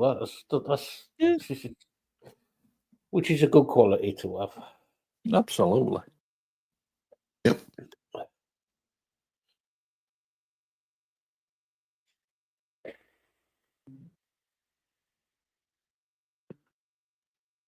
Right. We're done 3 hours 20. I think we'll call it to that. Been another good session. We've gone down some dark alleyways as usual. Set the world to rights. Absolutely. Well, that's what we're here for. Oh, that's what this stream's all about. If you two want to see your Taraz, do these, whatever. I definitely would before Block gets into quantum mechanics. Yeah, because I'm biting. Mechanics, we need to talk I'm ready to bite that subject. We need to talk about string theory. Yeah, I'm ready to bite that. No. End it, or it's another hour, 2 hours. We'll leave that for another show. Oh, there you go, Jay. Yeah. Right, well, I don't know what's going to be happening, but in the next few weeks, I might not be around. Just need to wait and see how quick I can get moved in, but once I've moved in and I get internet hooked up, I'll be back. But yeah, I will see you again. Don't worry. Have a good one. Don't worry. Daddy and Uncle Lee will be pissing off. we may be enjoying the Guinness or 14. I can find somewhere for us to go. There's a couple of good local pubs. Sounds good. Oh God! Don't get them started. Don't get them started. Stop putting things up, Block. Yeah, I shall be back as usual on Sunday, irritating everybody and talking complete nonsense with Bill's assistant. And Tyler's. Well, he's American. That's just normal. Yeah. Waking up. Yeah. And Craig, presuming Craig should be here this week. Yeah. He's had a bit of shit going on, but so he should be here this week. But apart from that, yeah, no, it's been a good show. I enjoyed it. So we shall see you all whenever Lee does another one. Yep. Yeah, we've covered some interesting topics again. Put the world to rights. He's got a new flat. Yep. Look at him. He's like a little schoolgirl. It's because I'm getting my fucking studio room back again. Yay! So, yeah, thanks everybody for coming. And as always, keep it loud, keep it heavy.